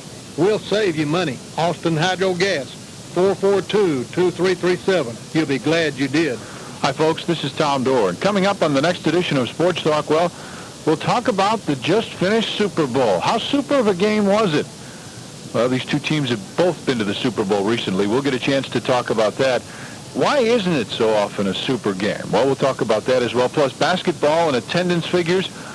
What an attendance at the Lady Longhorn game at Texas A&M. Well, we'll talk about all of that on the next Sports Talk. Weeknights at 6:30. It's Sports Talk on 590 KOBJ AM. The Redskins are concerned about these Denver Broncos kickoff returns back together, Ken Bell and Ricky Nattiel. Steve Cox will kick it off, and the Washington team would like it if he knocked it into the end zone. The Redskins just went 64 yards in 6 plays to grab the lead here, 14-10.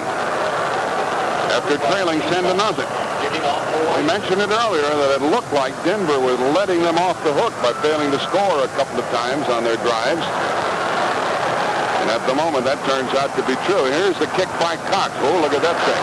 That's a rocket into and down to the end zone by Ken Bell. Bell caught the ball 8 yards deep in the end zone, and the ball will come out to the 20-yard line.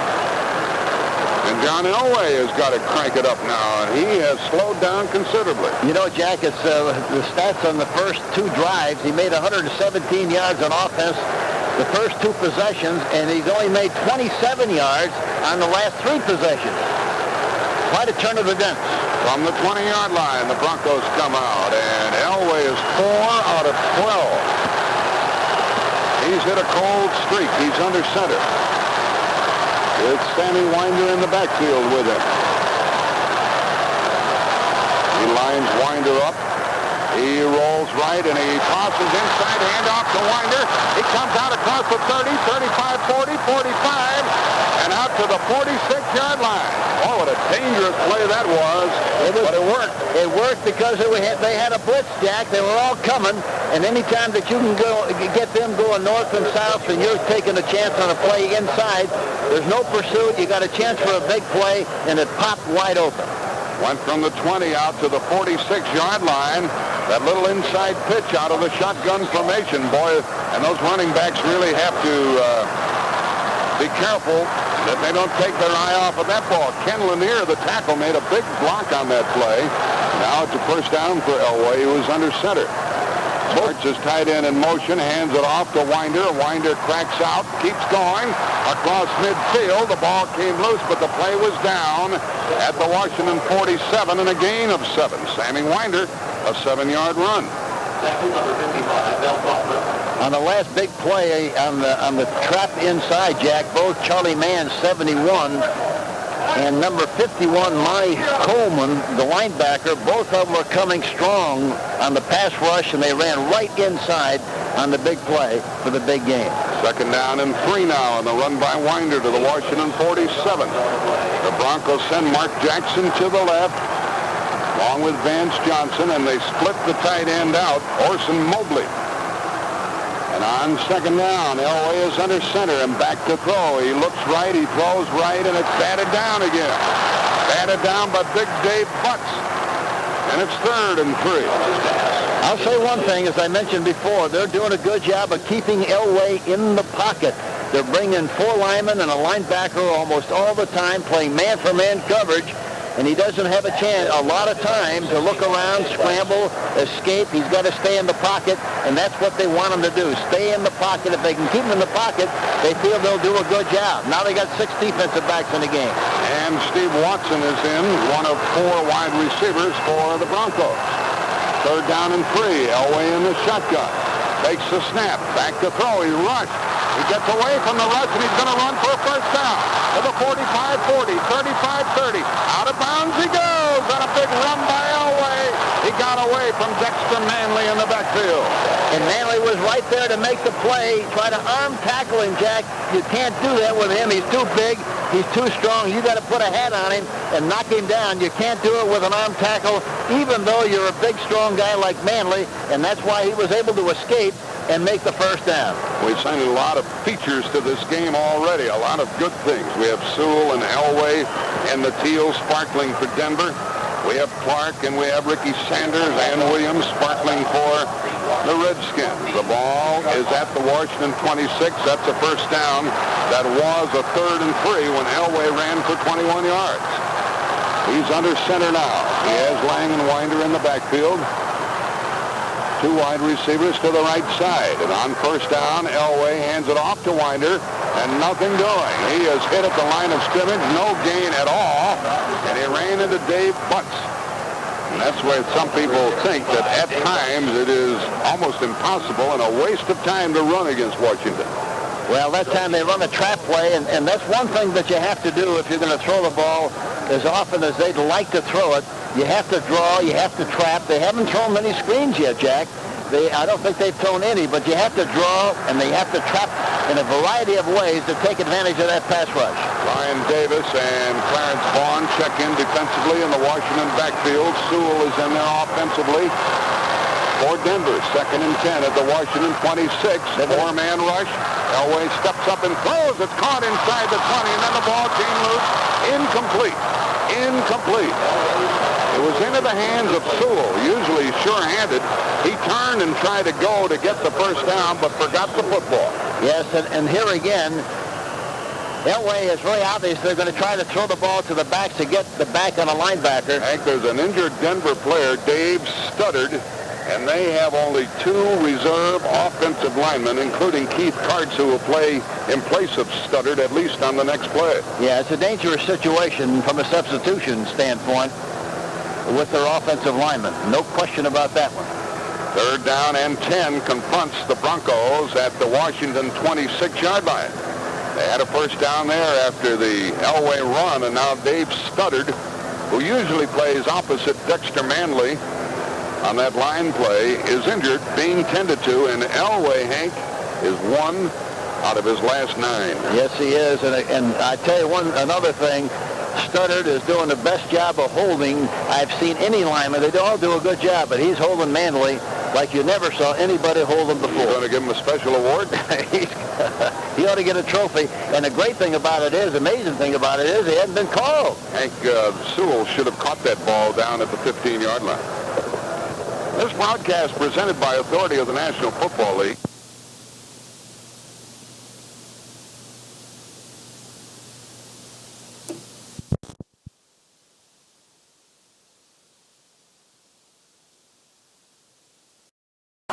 That they made a first down. Sewell in the backfield. And 3 wide receivers, the 3 amigos.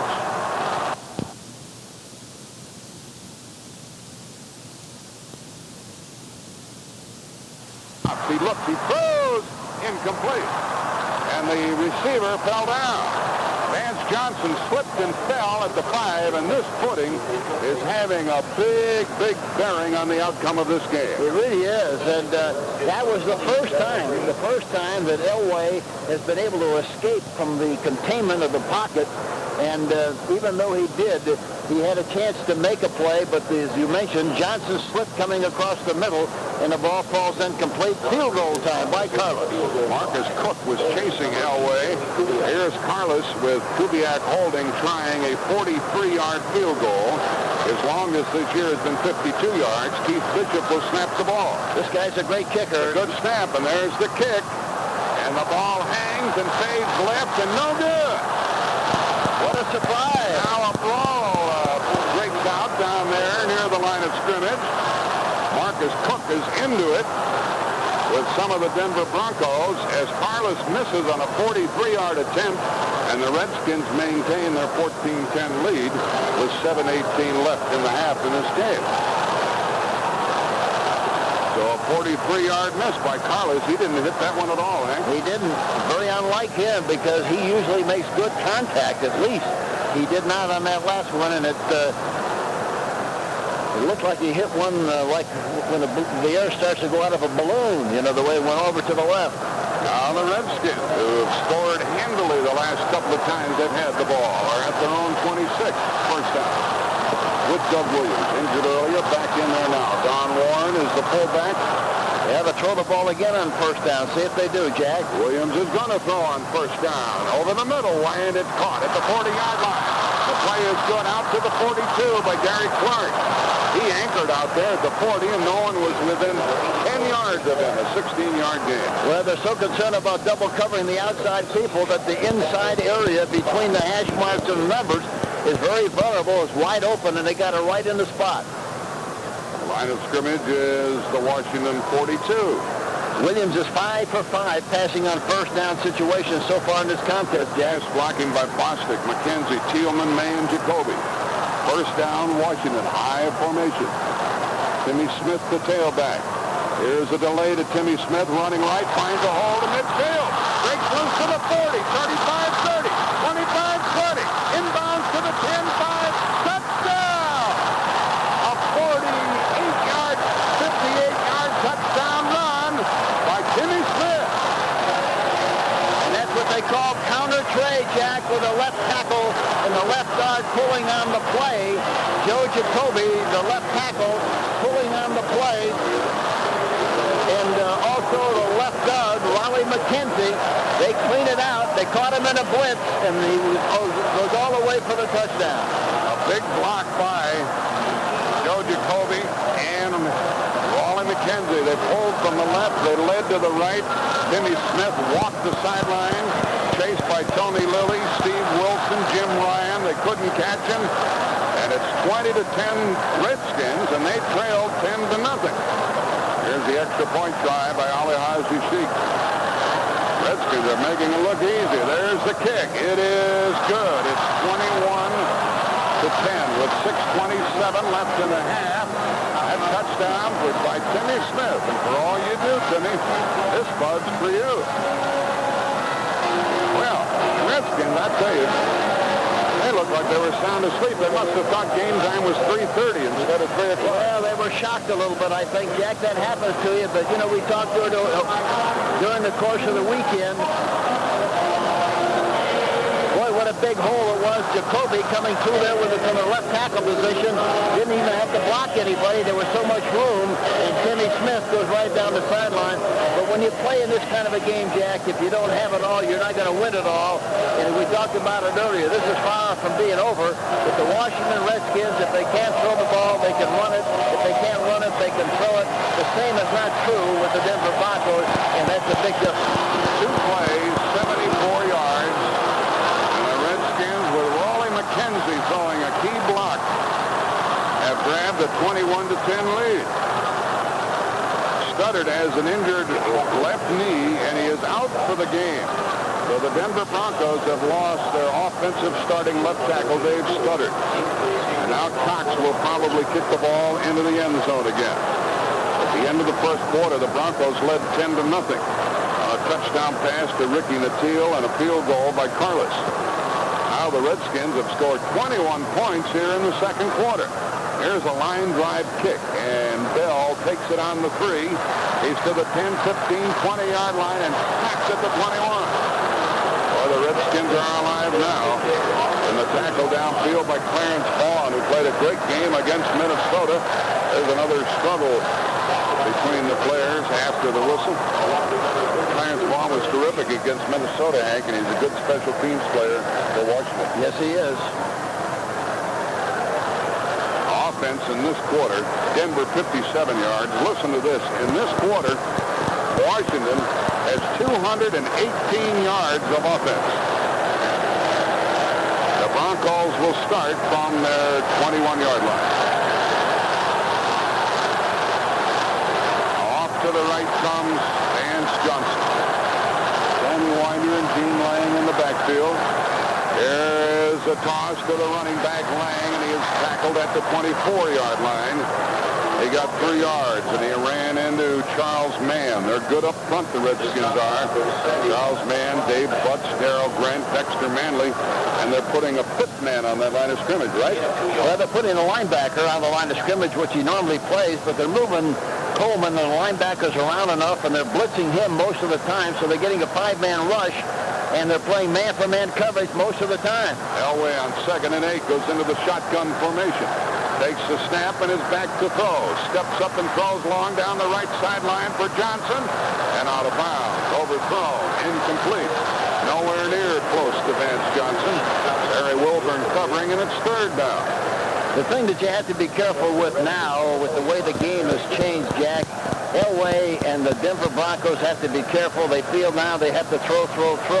They got to be careful they don't throw one to the other people and have an interception and get an easy touchdown and really blow this thing wide open. Elway can't hit anybody now. He's 5 out of 17. He's thrown for 1 touchdown. He's got a bad streak going. Well, I think he's having to throw most of everything in the pocket, Jack, and that's putting a lot of pressure on it. 3rd down and 8 from the 24-yard line of Denver. 6 defensive backs for the Redskins. The blitz is on. Elway back to throw. Zings it to the sideline and a diving catch, and it's good, and a first down out to the 32-yard line. I don't know if it is a first down. The official said first down. It may or may not be. A diving catch by Sewell out near the 32. I didn't think when he made the catch that he made the first down, Jack. I didn't either. And I don't think he did. I guess we just misinterpreted the signal. He said it was complete for Denver, but now Denver will have to punt because it wasn't enough. It's a yard short of a first down. Yeah, I didn't think there was any way in the world that was going to be a first down. Now the Broncos, unless it's a fake, are going to have to give the ball back. Mike Moran, the left-footed kicker, will punt the ball. This is his 4th kick. Darrell Green is inside his 30. 4:45 left in the half. There's the snap, and there's the kick. Moran hangs it high, pretty well covered, and it bounces out of bounds near the Washington 40-yard line. So the Redskins are in great starting position again, and they have been explosive. In fact, they have tied a record by scoring 21 points here in this quarter. A record held previously by Chicago and San Francisco. They put the ball at the Washington 40. That was a 29-yard kick. And unless the Redskins turn the ball over or something of the sort, they look right now like they could crush these Broncos. They lead them 21-10. See if they throw again on 1st and 10. Here is Williams dropping, looking to throws, and it is incomplete and almost intercepted by Haynes. Ricky Sanders broke off the pattern. Williams thought he was going further downfield, and Mark Haynes almost walked into that ball. Incomplete, stopping the clock. 4.5 left in the half. Washington leading 21-10.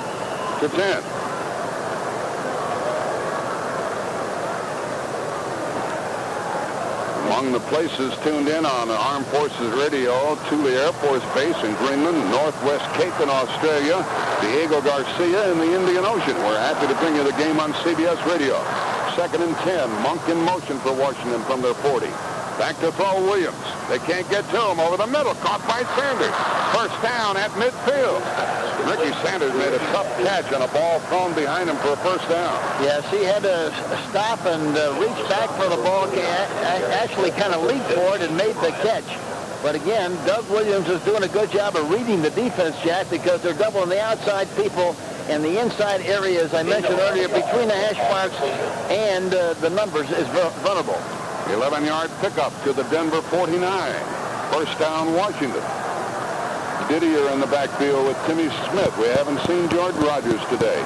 Here is a fake draw play and a right down the middle. Long down the middle for Sanders. Touchdown, Washington. Touchdown, Washington. To Sanders over Tony Lilly. 49 yards.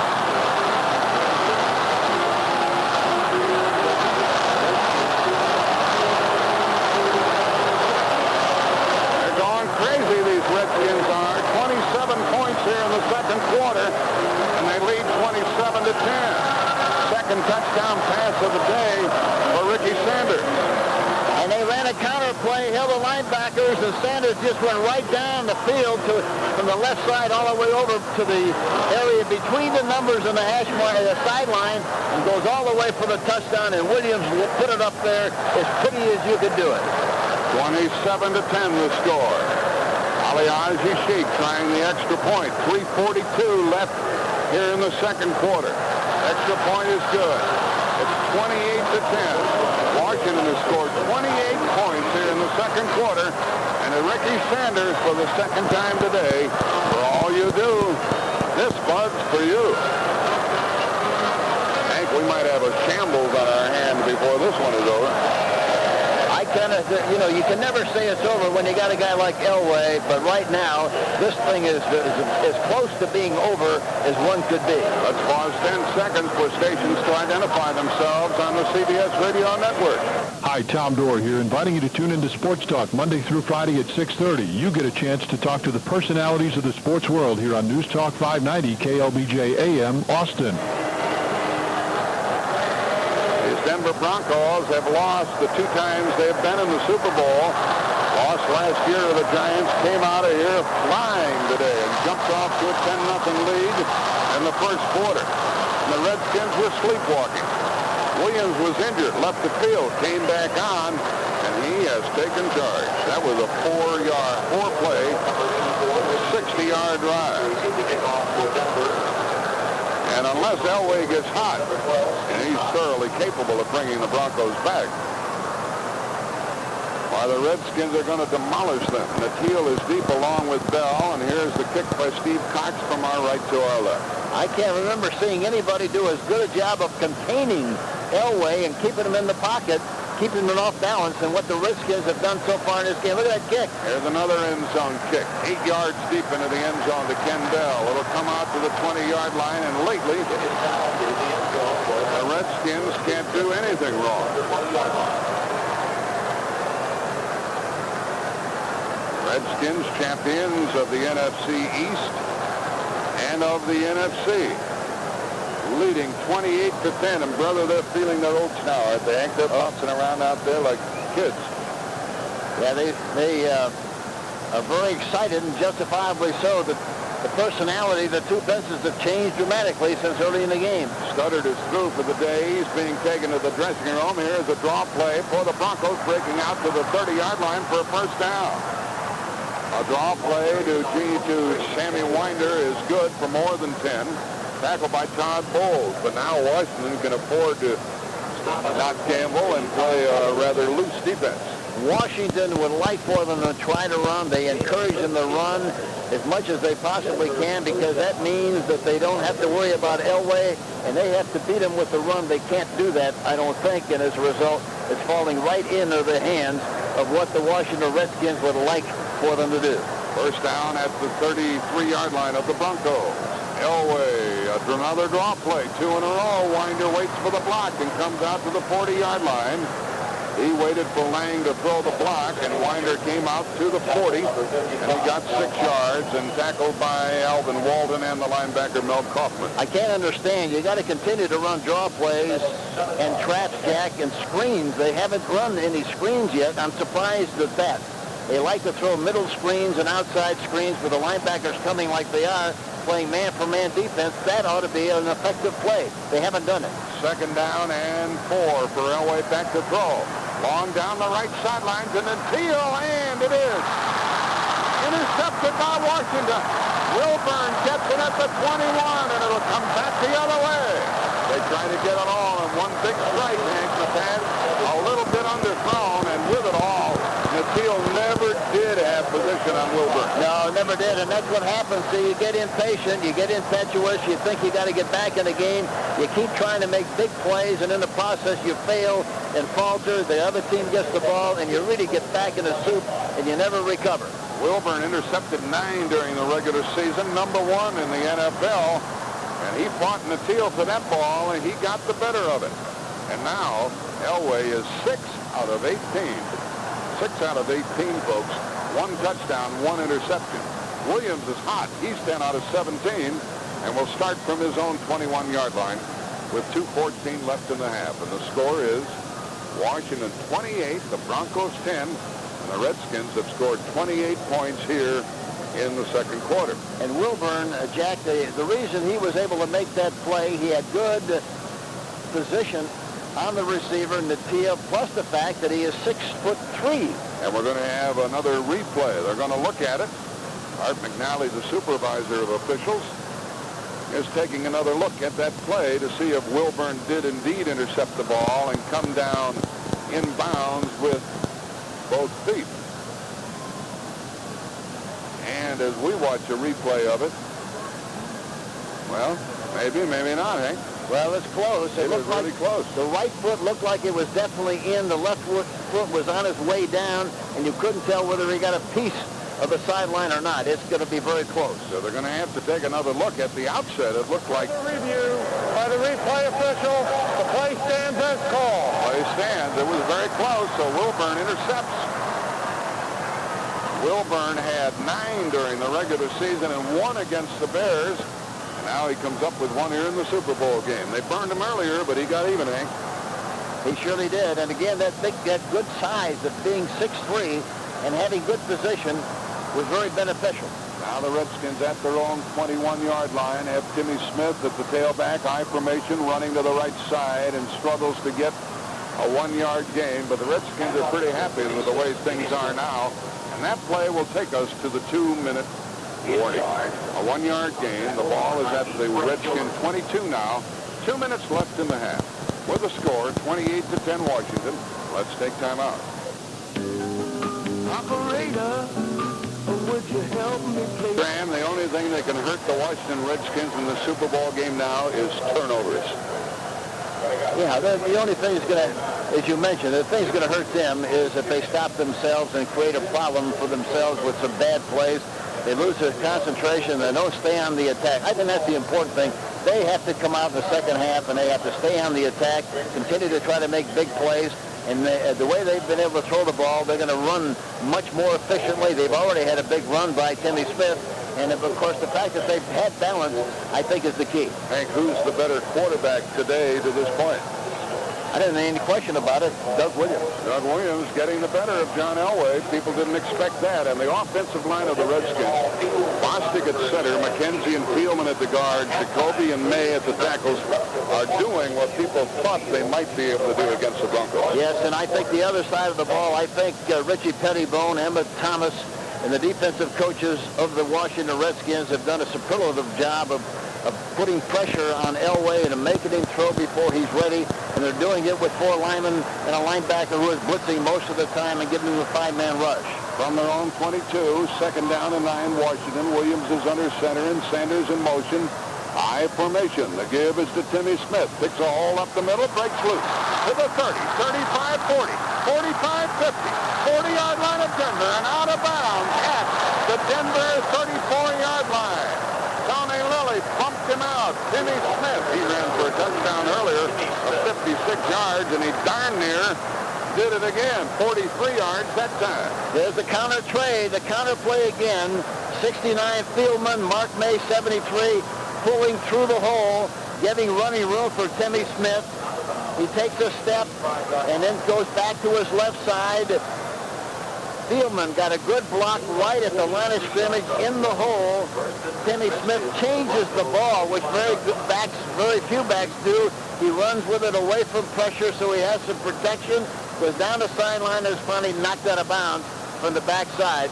Great run by Timmy Smith. First down at the Bronco 35. Williams is under center. Smith is still the running back. Here is Williams with a first down pass. He is hit. He throws. It's incomplete. It bounced off the hands of Don Warren. As he was hit, Williams drilled it at Warren. Incomplete.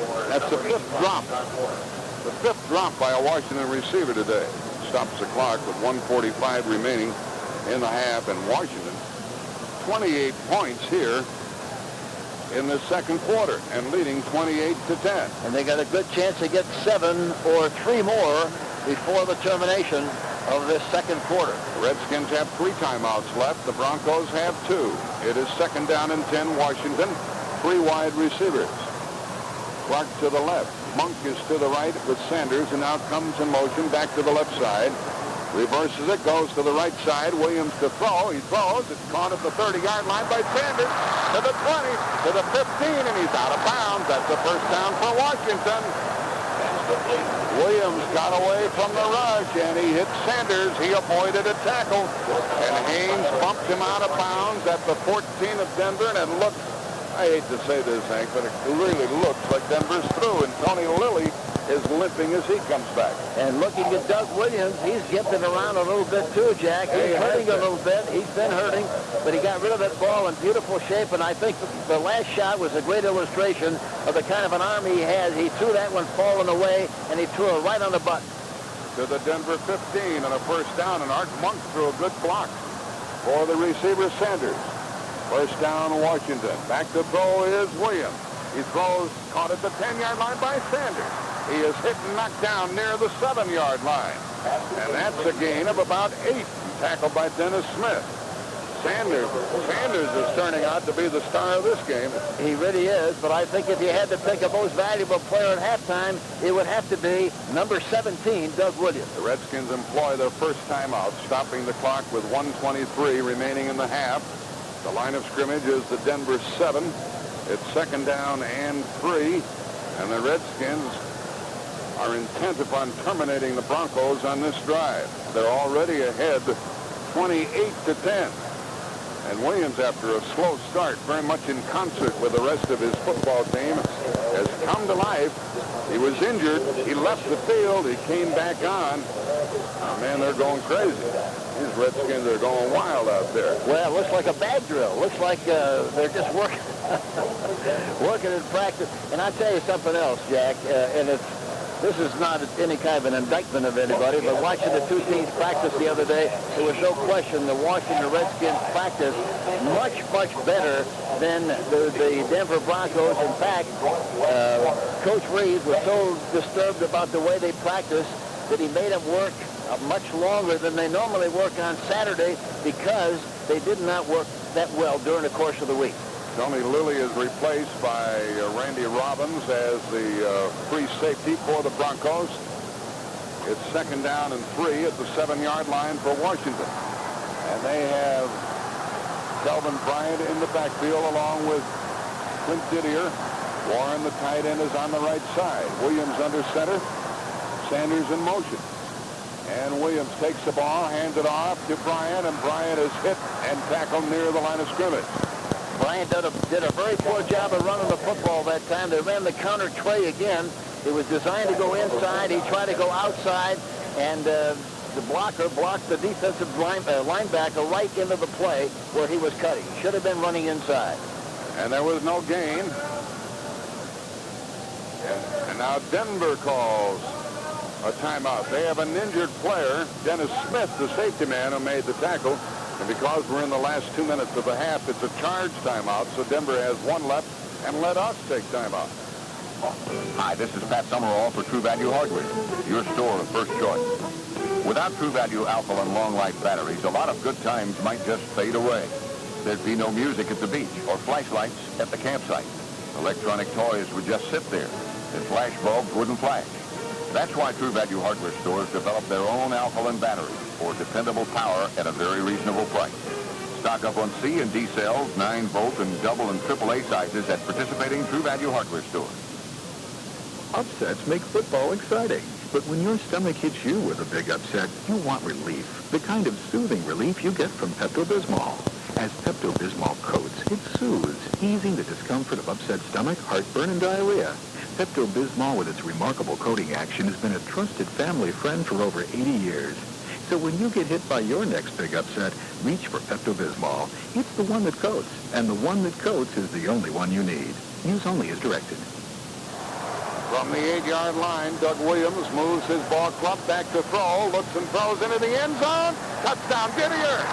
Another touchdown for Washington on the pass to Clint Didier. He broke loose from his man, and there are more points. Tyrone Braxton had just come into the game. He was trying to cover Didier, nothing doing. And look at there, it's 34-10. That's the 4th touchdown pass by Doug Williams today. Washington has had one rushing touchdown. And with 1:04 remaining in the half, it's 34-10. That was an 8-yard pass to Didier. And they make it look so easy, but that motion and the movement, Jack, you don't realize what kind of pressure you put on the defensive backs. And they got Braxton, as you mentioned, trying to cover one-on-one. Couldn't do it. Here's the extra point good by Ali Haji Sheikh.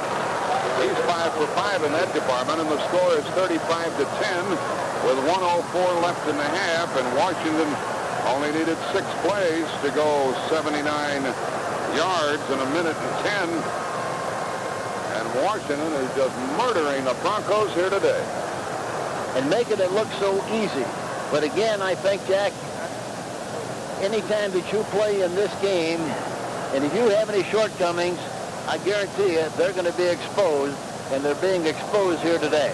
Where is the Washington punter, Steve Cox? We haven't seen him lately. Washington has scored the last 5 times they've had the football. We've seen him a lot on kickoffs, however, and he's been pumping the ball deep into the end zone the last 3 or 4 times. And to Clint Didier, for all you do, this putt's for you. That, of course, is a Super Bowl record. 35 points in the second quarter for the Redskins. We have 1:04 left in the half. And the NFC champs have won 5 out of the last 6 Super Bowl games, with only the Raiders interrupting their string. And here's the kickoff by Cox.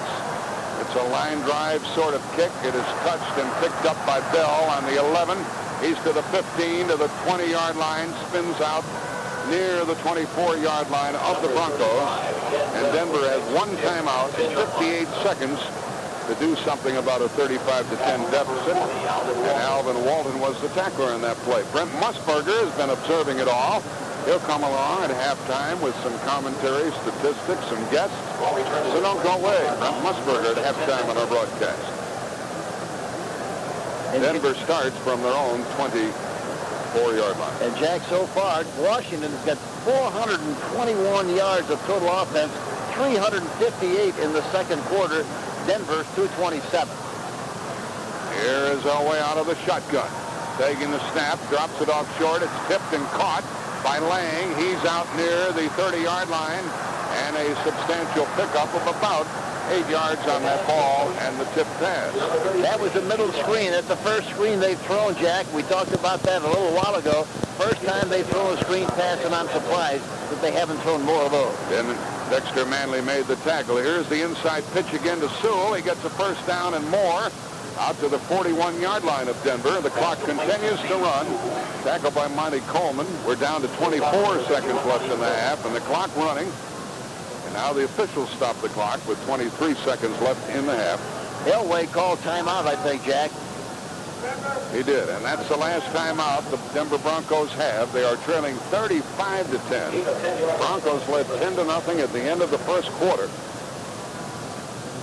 And it looked like they were going to just erase Washington with their speed and agility and trick plays and wonderful execution. But then these Redskins came back. What do you think it was, Hank, that turned the momentum around like that? One of the things that pops into my mind was the gamble made by Steve Wilson along the sideline when he failed to knock down a pass, and Washington completed it on a 3rd down play. Yes, that was a big play, but I think basically, Jack, the first 4 times the Washington Redskins had the ball, they had the ball on the 18, 16, 16, 16. Field position was really, I think, the big difference in the fact that they weren't able to do anything. And I think you got to be careful that you don't do something dramatic to give the other team an easy touchdown. They didn't do that, but I think that was the reason they didn't generate any kind of an offensive personality early in the game. With 23 seconds left in the half, the ball is snapped to Elway. He steps up and throws on the run. It's caught, and the play goes out of bounds. A first down at the Washington 36. And even though he's trailing and looking bad, that was good for a 22-yard completion. And Elway demonstrated again how he can wing that football. Oh, listen, we'll see a lot of him in the second half. This game's far from being over as far as Elway is concerned. Mark Jackson caught the ball, and then a flag came down. 12 men on the field. Defense. Penalty will be declined. Penalty was declined. 12 men on the field, and now the ball rests at the Washington 36-yard line. So the Broncos would like to get more than the 10 points they have before the intermission. They have no timeouts left and only 15 seconds left in the half. Elway lines up in the shotgun formation. The Redskins are really deep on defense, and they're going to have a 3-man rush. Back to throw, rolling left is Elway. Looks, and throws, and it is intercepted by Washington at the 21-yard line by Brian Davis, the extra back. And that's the second turnover by the Broncos with 7 seconds left in the half. intercepted by the Redskins number 24. I tell you, Dexter Manley is playing a great football game. He's been blocked, he's been knocked around, but he's making things happen. Dexter Manley, you talk about a great effort. He is providing a great effort here this afternoon. Hank, there's one other turning point as we look back at the first half. You remember that scramble for the fumble by Ricky Sanders on a kickoff return? Yes, you're right. And they had to play it back to make sure it was called properly, but in the final analysis, the Redskins were able to maintain the possession of the ball on about the 20-yard line and made all the difference in the world. Because the Broncos might have gone in to make it 17-0. Instead, it stayed 10-0. And now Washington, and they're just about to run out this clock and enjoy a 35-10 halftime lead. Washington got rolling with 35 points in the second half. That's the end of the half, the score. Redskins 35, the Broncos 10. Let's pause for this word. One fuchsia bubble pen? Oh, yeah, put it behind the front seat. Granted, the new Honda Accord LXI hatchback is faster. Freeze-dried beef Barcelona. Yeah. Has power windows. One portable microwave. And comes with a full Logic stereo and cassette.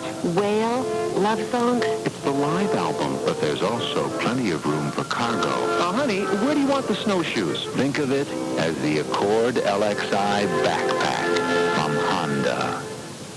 Senior VP MIS, big RFP, no imaging. So I'm showing him 4 windows in the Wang workstation. IBM, VS. He says, I knew you could do that. I saw your commercials. 5th window is a WIS file. He says, what's that? I said, that's an image of the RFP you sent last week. We put it on a WIS, scanned it, put it on an optical disc. No big deal. What do you mean, no big deal? Wait, you told me to leave WIS, Wang's integrated image system, out of the RFP. He laughs, grabs a piece of paper, hands it to Ellen, asks her to scan it. Up it comes on the screen. His own handwriting. I've changed my mind. That's great. Call 1-800-522-WANG. Give us a day to make it work for you. This is Kathleen Sullivan. And I'm Harry Smith. Inviting you to join us for CBS This Morning. Information and engaging conversation with a different style. Charles Osgood and Faith Daniels bring you the latest news. Mark McEwen with the weather and Jim Lampley with daily sports. Plus reports on consumer issues, business, health, medicine, entertainment, and much more. Watch CBS This Morning with Kathleen Sullivan. And Harry Smith. Tomorrow on the CBS Television Network. Here's why young parents feel better with life insurance from State Farm. You know the feeling. You know what formula diapers, talcum, and 2 o'clock feedings are all about. You need life insurance, but you have a budget. You hate life insurance sales talks. Well, instead of a lot of talking, your State Farm agent does a lot of listening. So you get a life insurance plan that feels just right for your family and your family budget, too. And like a good neighbor, State Farm is there.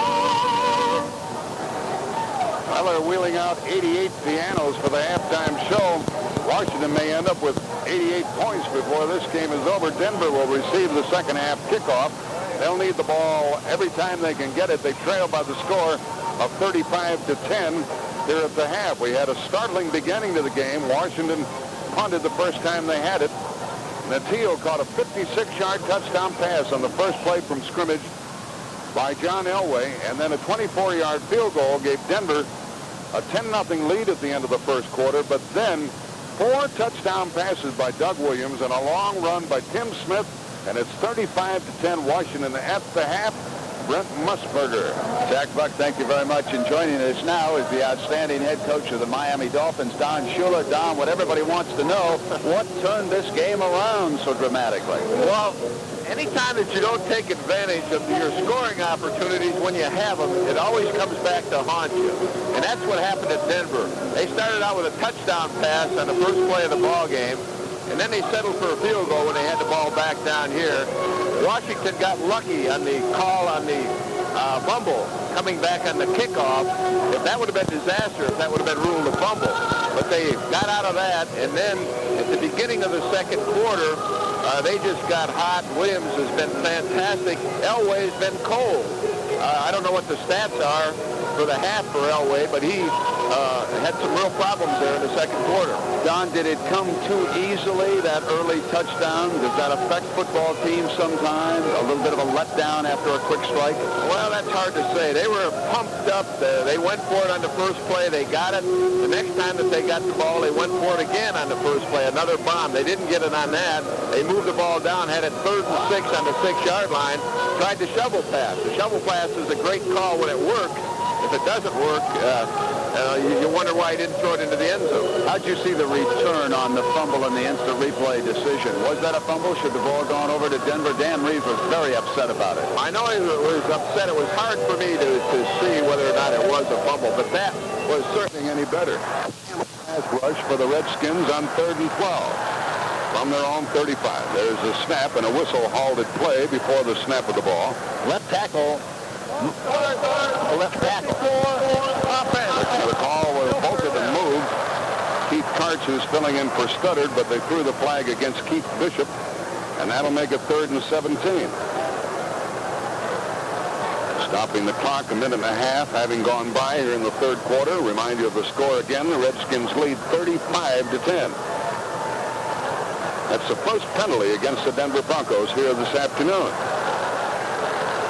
But they've been penalized on the scoreboard by the Redskins, who have 35 big points. 3rd and 17 for Elway. Takes the snap. Back to throw. The blitz is on. He steps up and he throws, and it is intercepted. Intercepted by Wilburn, his second of the day. He's at his own 40 to the 45. He's out to midfield, and Washington has the ball.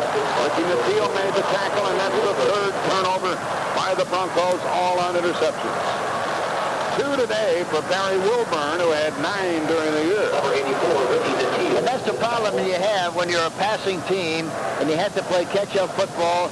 You get impatient. You want to throw the ball downfield farther than you should. And as a result, there's always a chance for those interceptions. 15-yard penalty.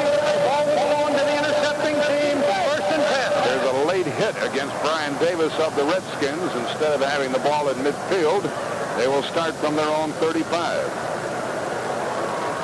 And let's see if they score again. And scoring with no problem for them at all in the second quarter. They scored on 5 consecutive possessions, and then they ran off the clock at the end of the half.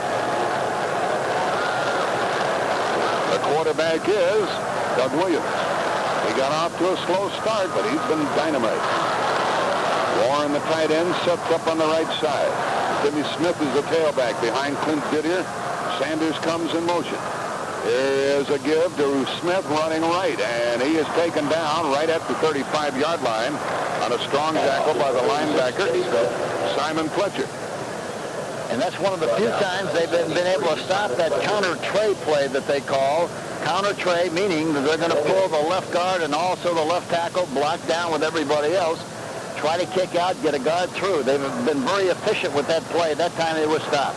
No gain, 2nd and 10. But Washington can't afford to play it just as conservatively as they desire, leading as they do.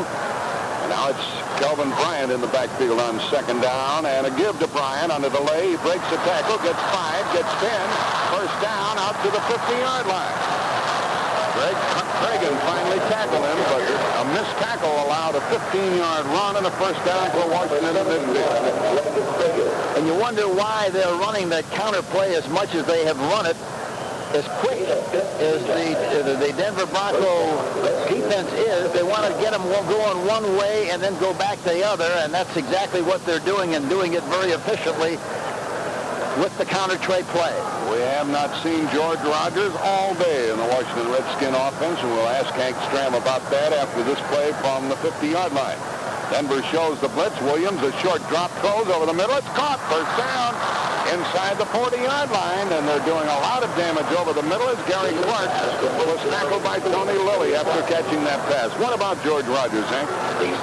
It's just a simple situation, Jack. I think that they feel, the coaches, when I say they feel that Blanche and Smith are much more productive. They do a variety of things, whereas Rogers is strictly a one-dimension guy who basically runs straight ahead well. And these other two guys are capable of making a big play, and they illustrated that ability this afternoon. First down at the Denver 38 for Williams. He hands off on a draw play to Timmy Smith. He breaks one tackle, but then he is buried. And a loss on the play of perhaps a yard as we pause. 10 seconds for stations to identify themselves on the CBS Radio Network.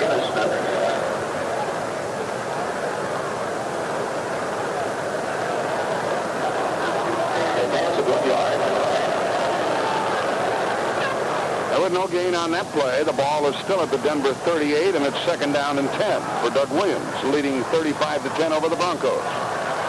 Williams is under center. Tight end Warren in motion. Williams a short drop and a pass play, and he threw it into the ground in front of Gary Clark, incomplete. Every once in a while, Williams can throw those clinkers. He starts off very slowly. He just coughed up a bad toss that time, but overall, he's been great here, Hank. Yeah, he certainly has been, and he's typical of what can happen. As we talked about in the past, a lot of people don't realize that John McKay's team in Tampa won 3 championships, and Doug Williams was a quarterback, and they were one game away from being in the Super Bowl as an expansion team. So, you know, he's not gonna get swallowed the peanut butter in this kind of a game. He's been there before. It is third down and 10 from the Denver 38, and Williams with another pass play. They can't get to him. He throws over the middle and incomplete, and a flag goes down.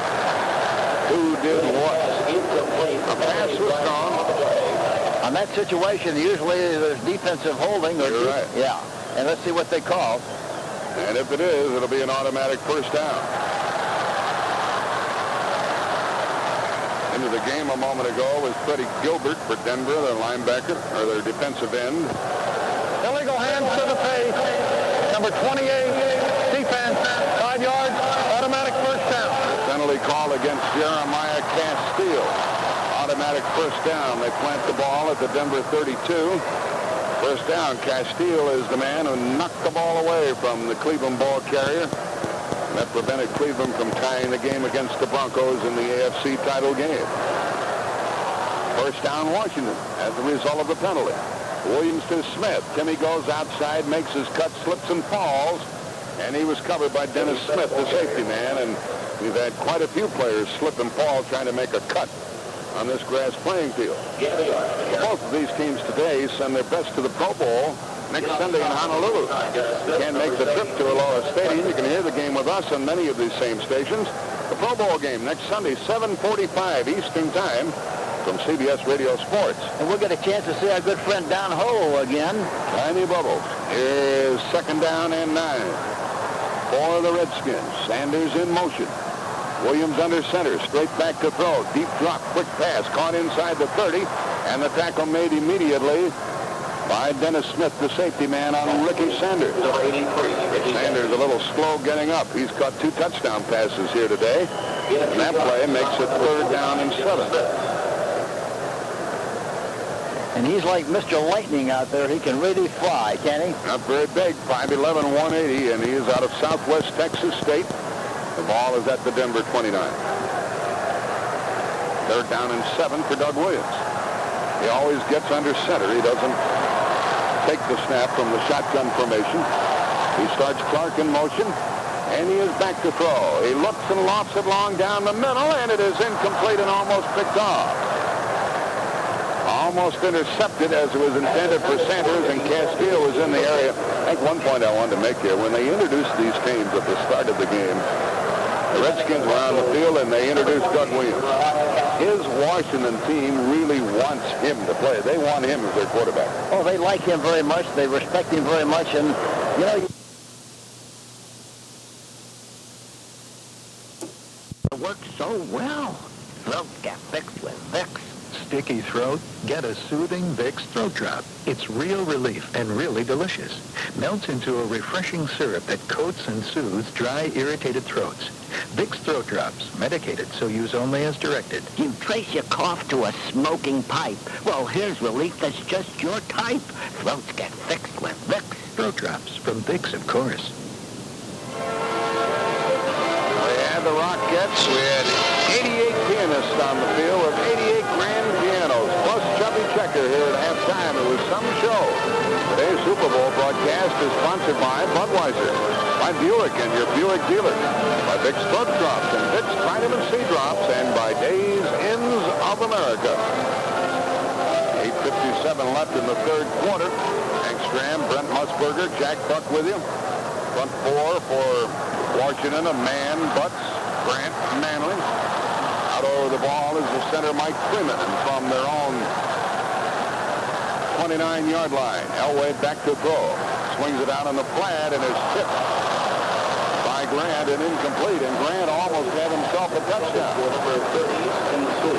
Pass was intended for Steve Sewell. It was thrown incomplete, and John Elway's figures are really disintegrating. He is not having the sort of day anticipated by most, and Elway for the game is 10 out of 29, and he has had 3 intercepted.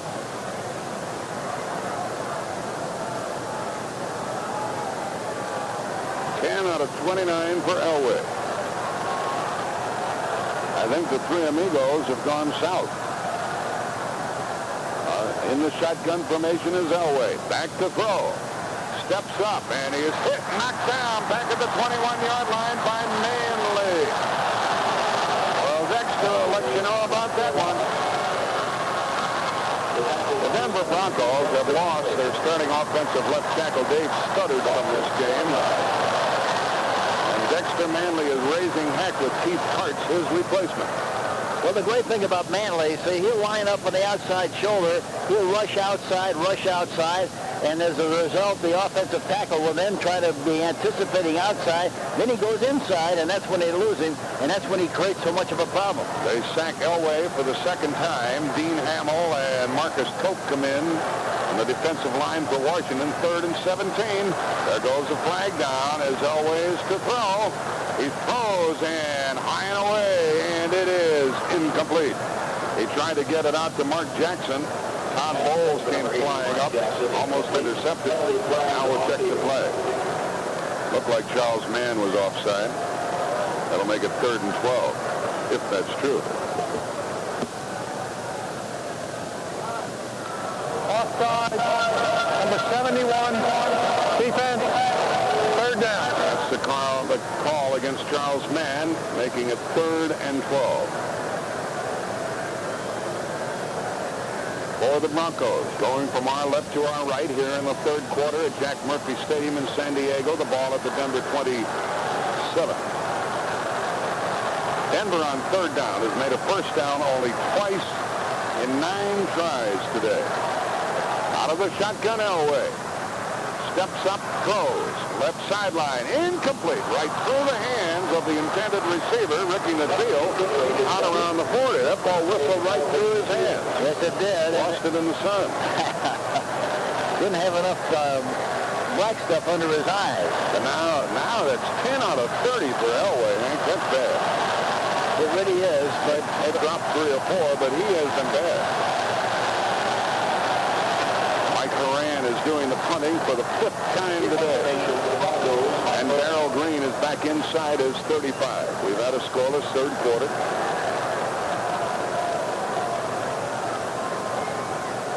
And there's the snap. High, handled by Horan. He gets off a rather good kick. Fair catch called for, and Darrell Green takes the ball at his own 30-yard line. So the punt went to the Washington 30. Redskins lead by 25. Let's take time out. This buzz for all that you do. There's something special about you. Every day now, every way now. You keep on calling you. I just got to say it. You really make it work. And this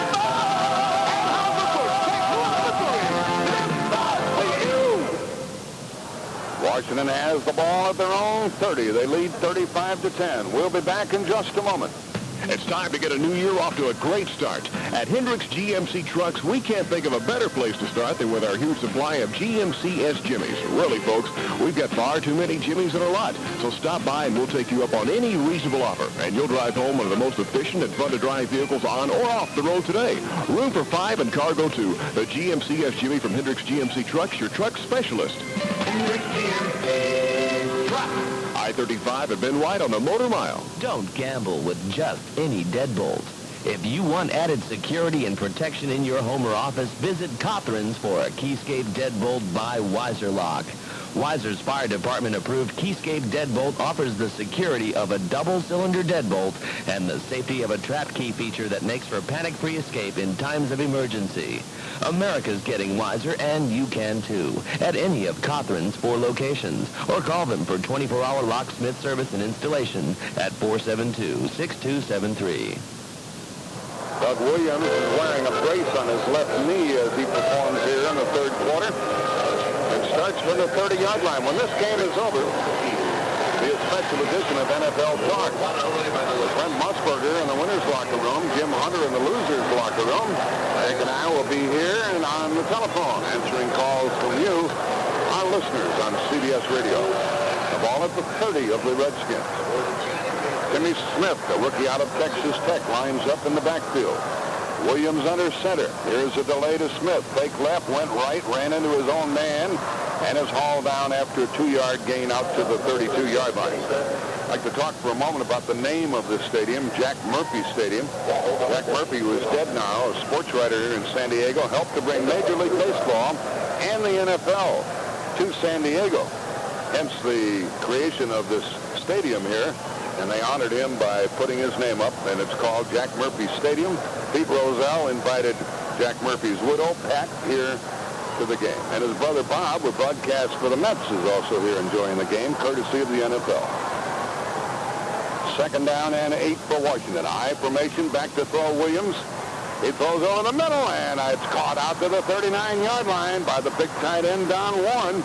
That makes it 3rd and 1, and Hank, you pointed out why the middle is so open, and it was again. Yes, because, here I'll mention it again, but they're they're so concerned about the outside people that they're trying to double them, and as a result, when you double them, why somebody, the tight end or the back ought to be open, and they've been able to hit the tight ends in the middle area quite frequently here this afternoon. And now we get George Rogers into the game at the tailback spot for Washington, and the up back is Reggie Branch on 3rd down and about a foot. They like George on short yardage situations and goal line situations, and maybe we'll see him run here. Here he comes, and he runs left, and he's tripped up, but he gets a first down out to the 41-yard line. Coming up very strongly was the cornerback Haynes to help Rulon Jones on the tackle. First down Washington at their 41.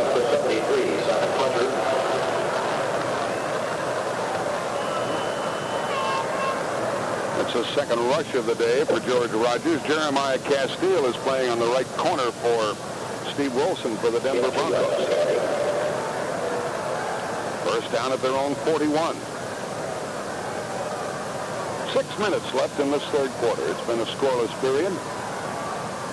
Here's Williams with a short drop and a pass good beyond the 45-yard line. And he can really zing that thing, and it was taken for a rather substantial gain by Ricky Sanders, good for 7 yards.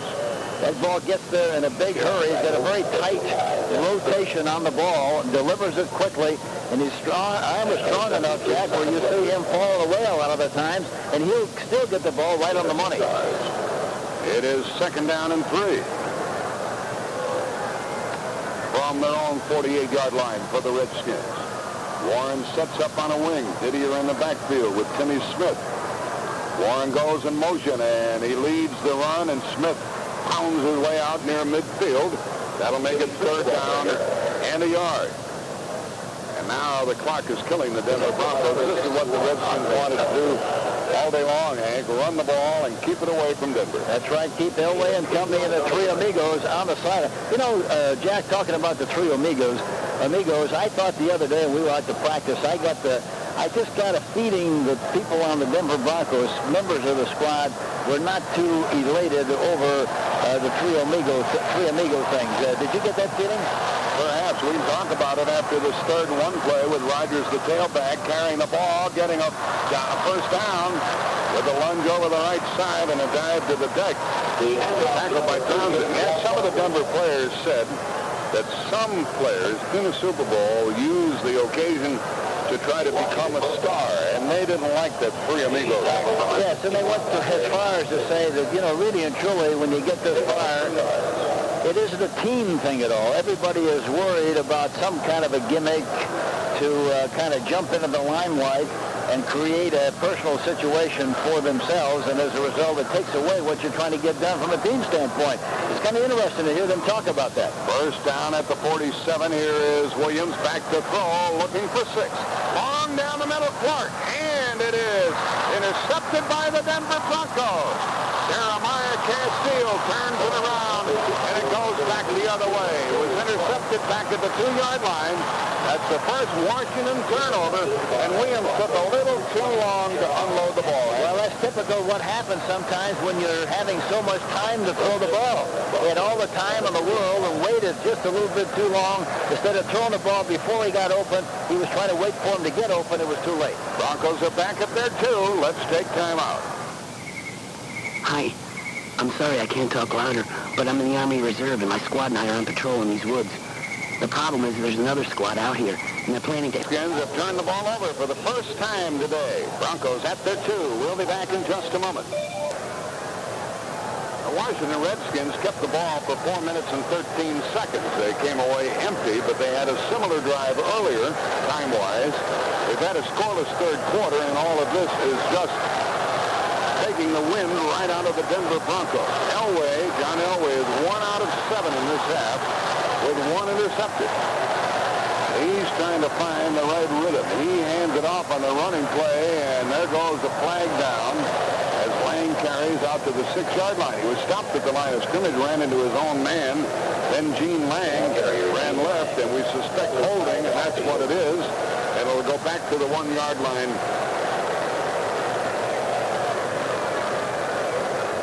Make it 2nd and 11 if the Redskins accept the penalty. Holding, number 54, offense, half the distance, first down. Still first down, and it's back at the 1-yard line, so that didn't hurt the Broncos much, but they have little operating room, and Hank, Denver hasn't used their tight ends at all today. No, they haven't. They really haven't. And I think it's very obvious that, as I mentioned earlier in the game, Monty Coleman, number 51, is playing the tight ends man for man on coverage and has done a good job. They haven't had a chance to get the ball to the tight end. First down and 11 at the Denver 1-yard line. The Giants got a safety against Denver last year in the Super Bowl. Elway is under center and rolls right to throw. Throws out to the sideline, and it is caught by Jackson. He goes, well, he didn't go out of bounds. It's at the 11-yard line. And it's going to be 2nd down and about a yard. Barry Wilburn, who has intercepted 2 passes today, was covering on that pass to Mark Jackson. And that time it was very obvious that Kaufman, number 55, was the policeman on the motorcycle trying to keep in touch with Elway in the event. He was the spy. In the event that he was going to escape from the pocket, he was going to have that responsibility to make sure he'd make the tackle. 2nd and 1 Broncos from their own 11. And Elway is under center with Lang and Winder. He delays the ball to Winder, who gets a first down, and he's tackled at the 15. That will take us to 2.5-minute mark in this third quarter. It's been a scoreless period. And the Redskins trailed 10-0 after the first period, led 35-0 at the half, and that's the score now. Charles Mann made that tackle at the 15. Winder to the 15. And the Redskins will be very happy to have it be a scoreless third quarter. Kaufman, Olkowitz, and Coleman are their linebackers. Elway lines up in the shotgun. Sends his tight end in motion. He's going to throw. He throws, and it is caught by Natil over the 25. And he is blasted. I mean blasted by Todd Bowles, but he held the ball for a 13-yard gain and a first down. Yeah, Bowles tried. They tried to get the ball loose and try to killer out of his arms, but in spite of that, even though the catch was a tough catch, he maintained possession of the ball in good shape. To the Denver 28 and a first down. Now we're down to a minute and a half left in this scoreless third quarter. Splitting off to the right is Orson Mobley. Two tight ends, including Clarence Kay. Back to throw is Elway again. He steps up and throws, and it's batted down once more by Butts. Big Dave Butts got his hands up in the air. He's 6'7". Pass incomplete. Clock with 1:15 remaining in the third quarter, and so the Redskins are 16 minutes and 15 seconds away from winning their second Super Bowl game. And again, you can't give enough credit to Richie Pettibone and Emmett Thomas and the defensive people for doing the kind of a job they have done here this afternoon. Defensively, I have never seen any other club in the league play and contain Elway as well as they have this afternoon. Elway's figures are getting worse and worse and worse, and it's 2nd and 10 from the 28. John lines up in the shotgun formation. He has Sewell in the lineup, along with Tony Bodie. And now a whistle stops play, and the 30-second clock caught the Denver Broncos. So that'll make it 2nd down and 15. What is Elway throwing? 12 out of 33 with 3 intercepted, 1 touchdown. And 212 yards, 218 yards. All done early in the game in the first quarter. Not much since that time at all as far as the success of the passing game of the Denver Broncos. But again, it's murder when you go pass, pass, pass, pass, pass, and that's the only way you can get back in the game. It's very difficult to win a game having to throw that many passes. 2nd down and 15, and Elway takes the snap in the shotgun, and he is chased and hit and tackled at the 15-yard line. He tried to run it up the middle, but they had it covered, and Dexter Manley, coming from a rather different position, along with the safety man, Walton, made the tackle. I think you mentioned it early on. He caught your eye. Manley is having a game. He's having a super game. I've seen him play a lot of games and a lot of good games. I've never saw him play any more aggressively, consistently throughout the game as he has here this afternoon. A loss of 7, 3rd and 22, 1 minute left in the third quarter, and it is 3rd down and 22 for the Broncos, and Elway stands in the shotgun again. Waits for the snap. Takes it and drops further back. Throws long down the left sideline. Got a chance, and it's intercepted. Intercepted. A flag is down as the ball was intercepted. By Clarence Vaughn. Clarence Vaughn, who played a great game against Minnesota, but a flag is down, and it looked like Walton drilled Elway as he threw the ball. Yeah, he was blitzing on the play and looked like he really gave him a shot. Of course, with a score 35-10, you can afford to give a shot or two, can't you? You certainly can. Here he is. He comes through there free. Flipping the passer. Number 40 defense. 15 yards. 15 yards and a first down. The penalty against Alvin Walton on a blitz. Got there too late. Unloaded anyhow and caught the flag.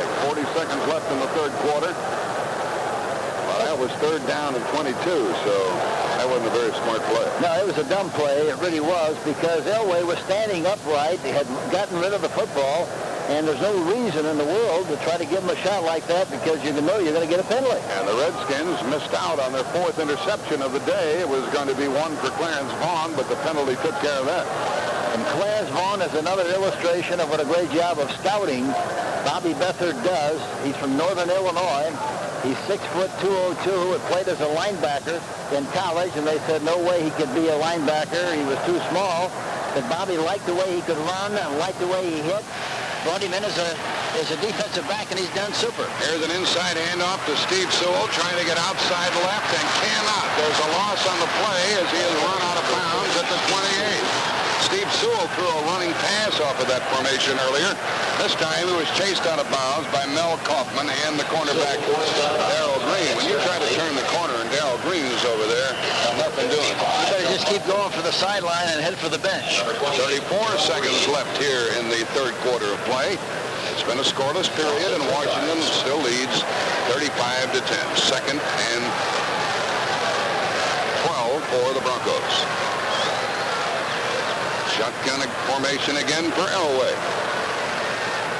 Takes a snap, four-man rush. He's back to throw. He looks and throws, and it is incomplete. Intended for Ricky Nattiel out near the 40-yard line, covered by Darrell Green.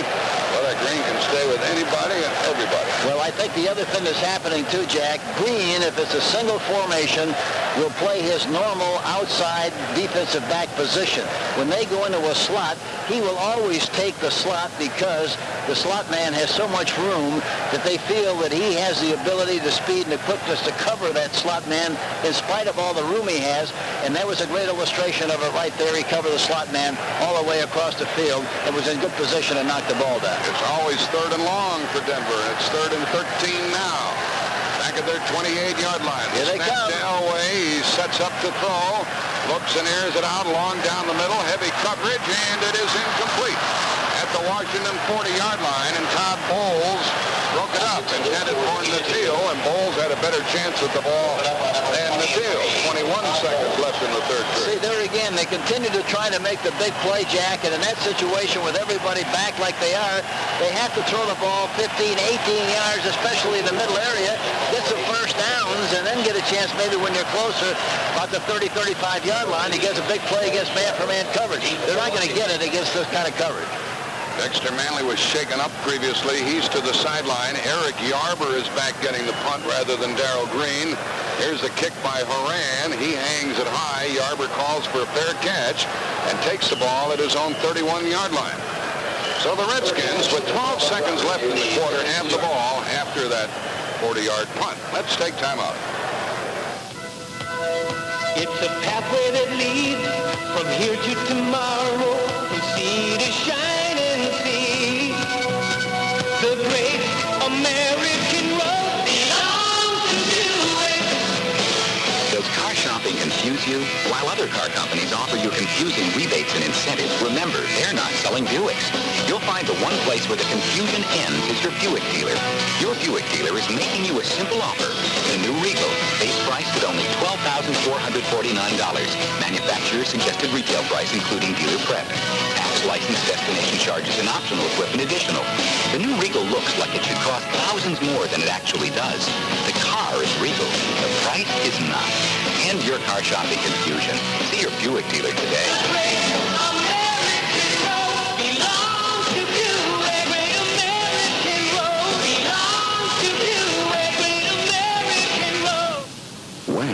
Makes it work. We're doing a demo down on the EBC for a guy. Data processing, voice, graphics. The last thing is integration. We take a DEC workstation and via a Wang PBX, it's talking to its own IBM mainframe through our VS.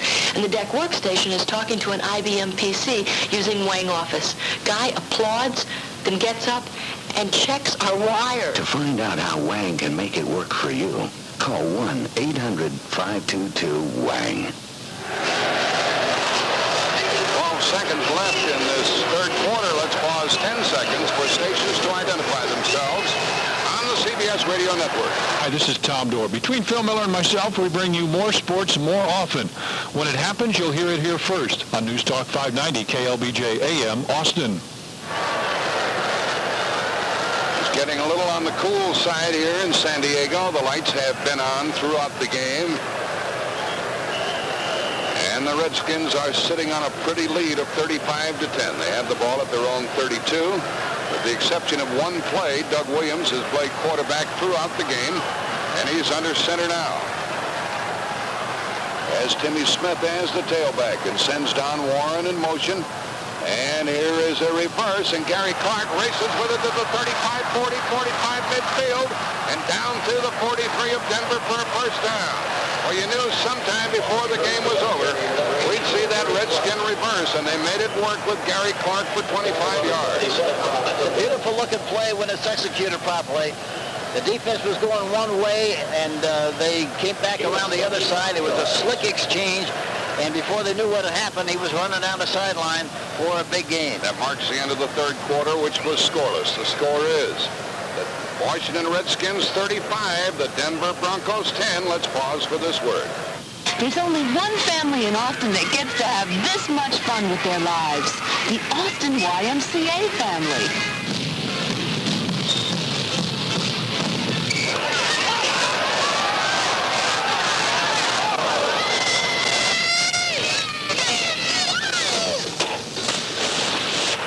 have the time of your life at Austin's only basketball, softball, soccer, adaptive program, fit and flag football, swimming, running, walking, jogging, canoeing, aerobics, weightlifting, karate, hiking, bowling, and camping family club. The Austin YMCA family.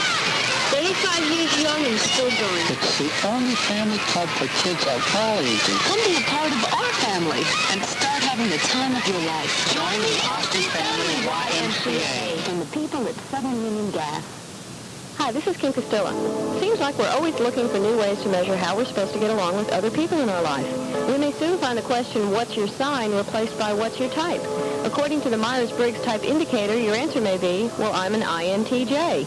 To help explain these categories of behavior and response, my guest will be Ruth Langham, the president of VIA Video Dating Service. We'll be taking your calls and questions, and I'll be doing more tarot card readings on the next Cosmic Channels. Sunday night at 10 here on News Talk 590, KLBJ AM. Super Bowl 22. Today's Super Bowl broadcast is sponsored by the State Farm Insurance Company, by Honda, maker of the Accord LX four-door sedan, by AT&T, and by Samsung Electronics America. One thing about the Redskins, Hank, when they run that reverse, they run it crisply.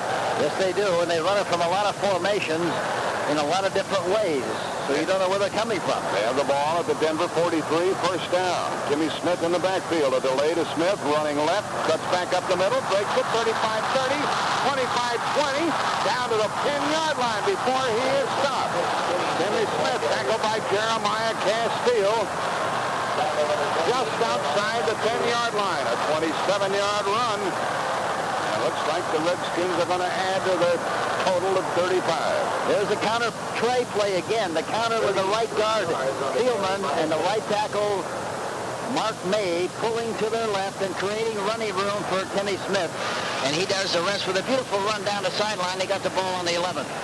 Smith scored a touchdown earlier today on a long run of 58 yards. It was his first touchdown of the year. He's been playing second fiddle to George Rogers, but he is a full-fledged star here today. And it's first and 10 just outside the 10-yard line. Doug Williams under center. Redskins going from our left to our right here in the fourth quarter.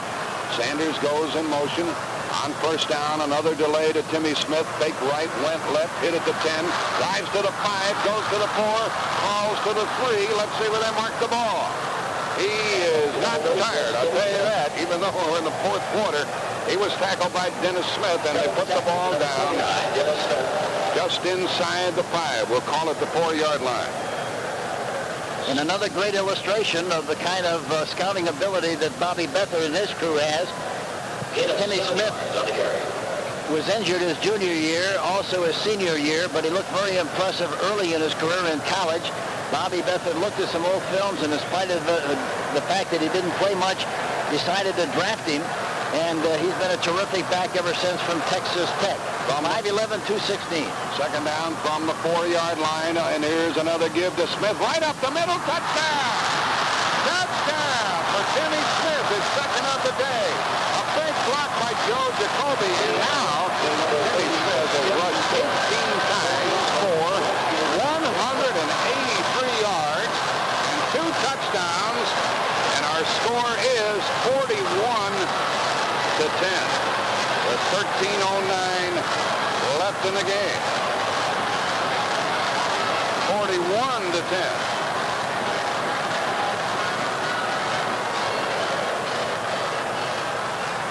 And to Timmy Smith, what a day. For all you do, this bud's for you. Ali Ozzie Sheik tries another one-pointer, and he makes it. And it's 42-10. And with the score reading 42-10 Washington, let's take time out. Here's why young parents feel better with life insurance from State Farm. You know the feeling. You know what formula diapers, talcum, and 2 o'clock feedings are all about.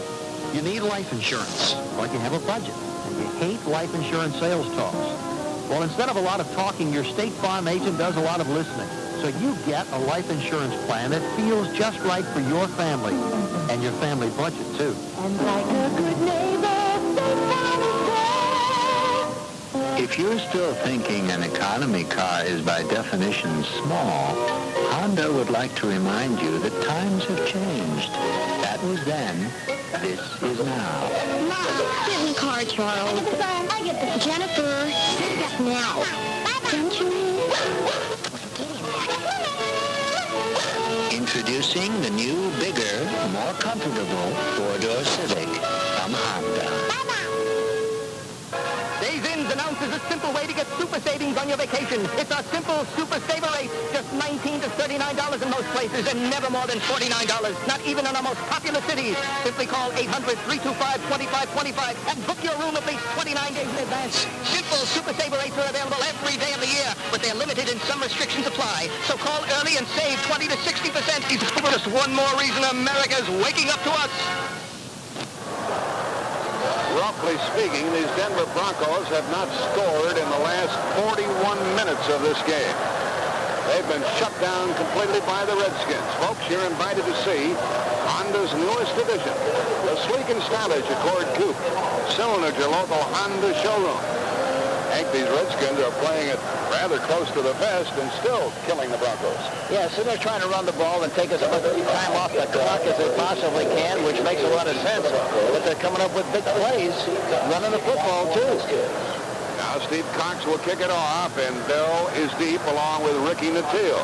This kick is high, and Bill will be returned from 1 yard deep by Ken Bell, running right to the 10 and knocked down at the 14-yard line. Denver has a long way to go, and John Elway, after that tackle by Terry Moore, comes onto the field with some rather poor figures in the passing department. And remember, the Broncos jumped ahead in this game and led 10-0 at the end of the first quarter. If they lose today, they'll be 0 for 3 in Super Bowl play, and the Redskins will have won their second game. Pat Bowlen, the owner of the Denver Broncos, has to be heartsick because I talked to him several times, and he said getting to the Super Bowl is not important. The only thing that's important is winning the game.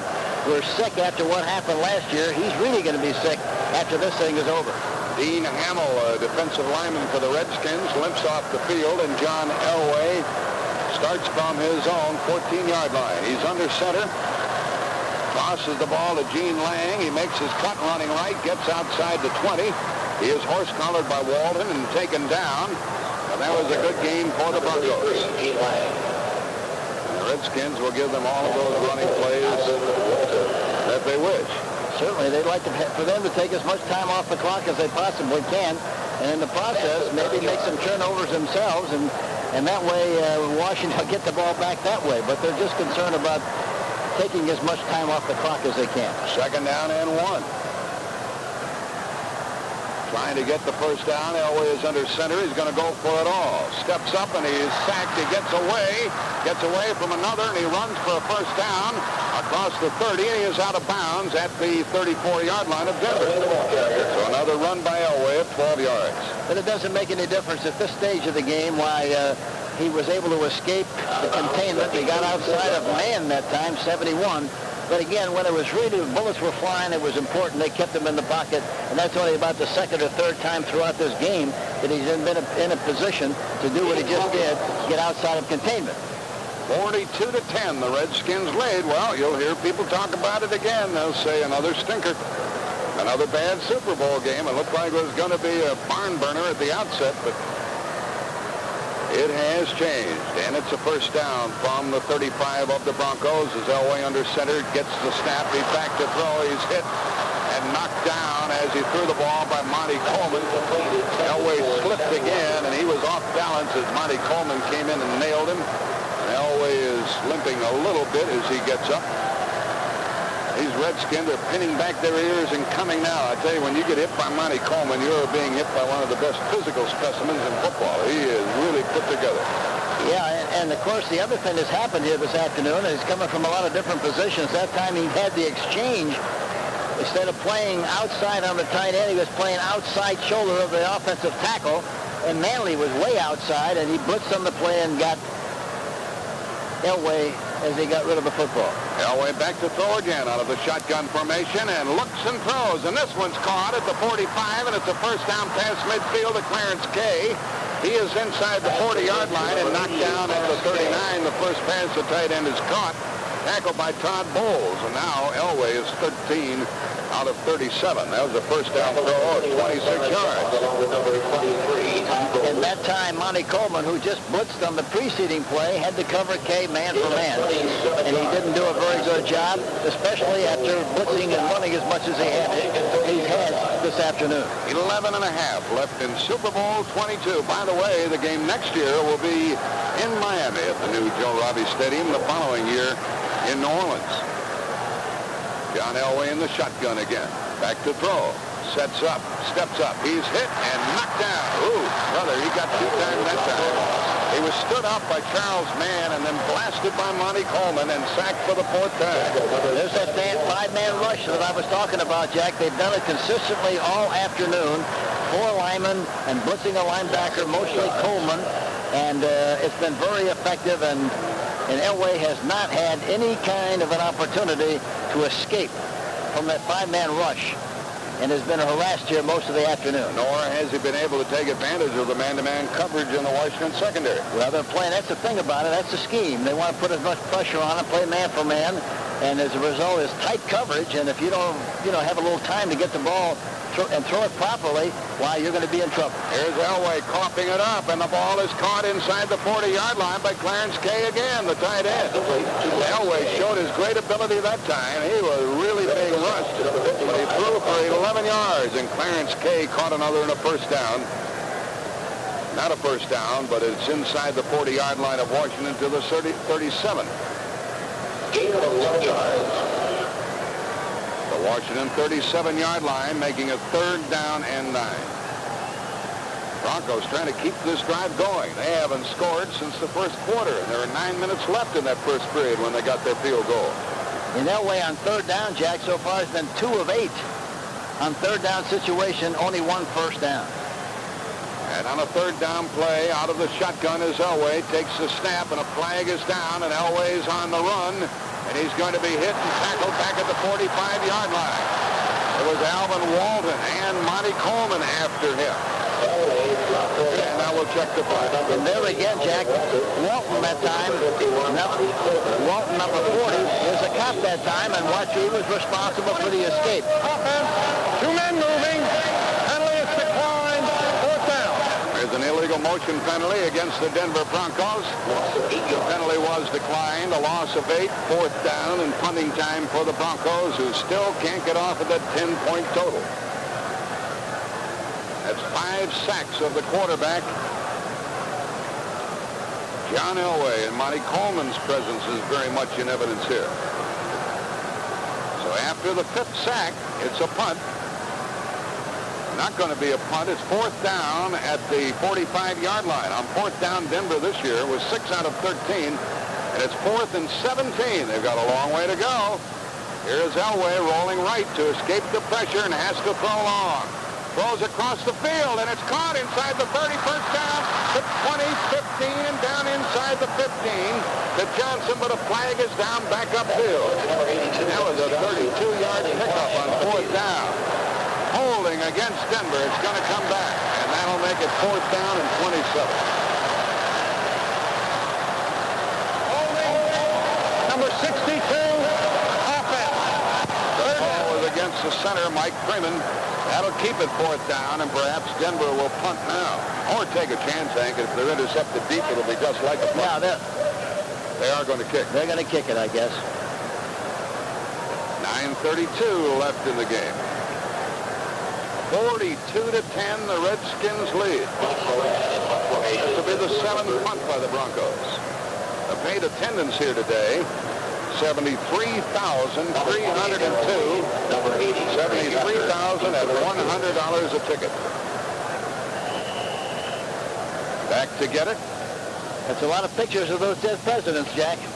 Eric Yarber and Darrell Green back waiting for this punt.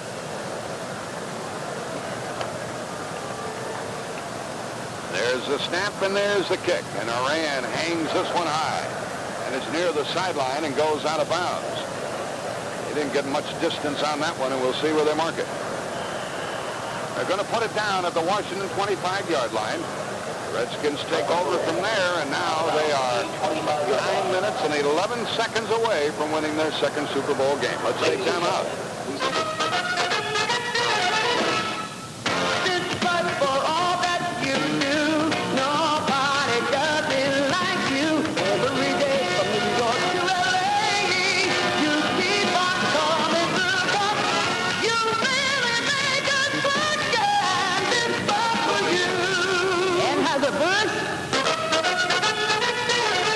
St. Louis, Missouri. The Redskins have the ball at their own 25, and they have a 32-point lead with 9 minutes left. We'll be back in a moment. Cliff Gustafson. You know, it was originally the American pastime. I think it still is. The University of Texas Longhorns. But the biggest thrill comes when you see the look in their eyes and on their faces of admiration for the University of Texas, love, if you please, for the University of Texas and for our program. And baseball. Baseball is still the American sport. Baseball. It's the spring and summer sport where people can get out in the sun and holler and pull for their team. And Cliff Gustafson. I can honestly tell you this, I feel just as excited and fired up about this season as I did 21 years ago. And the Longhorns. I think every game is exciting. This season, join Coach Cliff Gustafson and the University of Texas Longhorns for the beauty of a double play, a relay play, a stolen base, a guy running out a triple and sliding in a cloud of dust. Right here on your sports leader in Central Texas. News Talk 590, KLBJ AM. It's a great thrill every time. Well, the clock's about the only thing that concerns the Washington Redskins now. They want to knock some of that time off. 9:11 remaining in the game.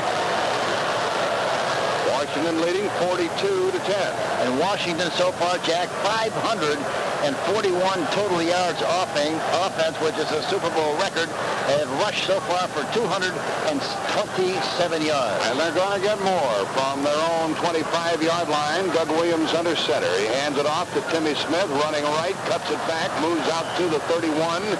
He picked up 6 and made it look easy before Greg Cragen tackled him. So tack on 6 more yards to the total offense of the Redskins. I can't understand why they have been able to run that play so efficiently all afternoon. The counter play with the off guard, the off tackle pulling on the play. The one way you stop it is to get penetration, and the Denver Broncos have not been able to get that penetration very often this afternoon.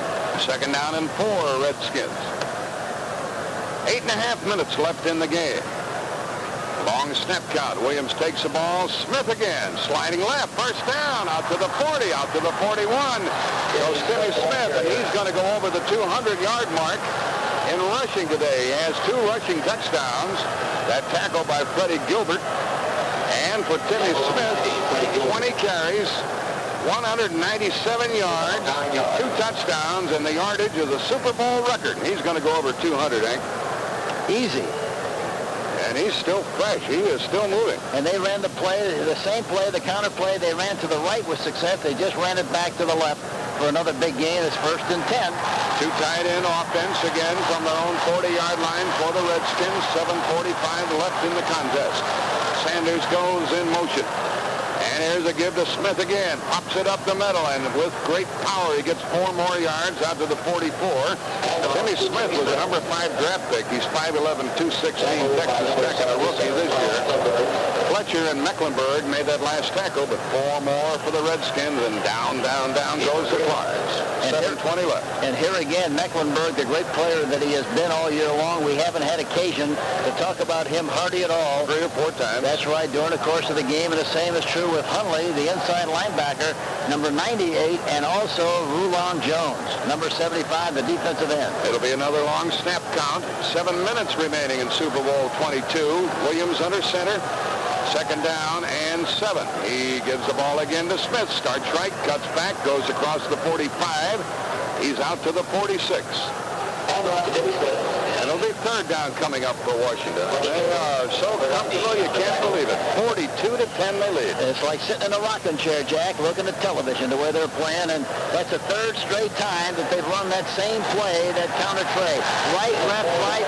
Smith finally leads the ball game. He'll be tired. He'll sleep good tonight. He'll sleep good tonight.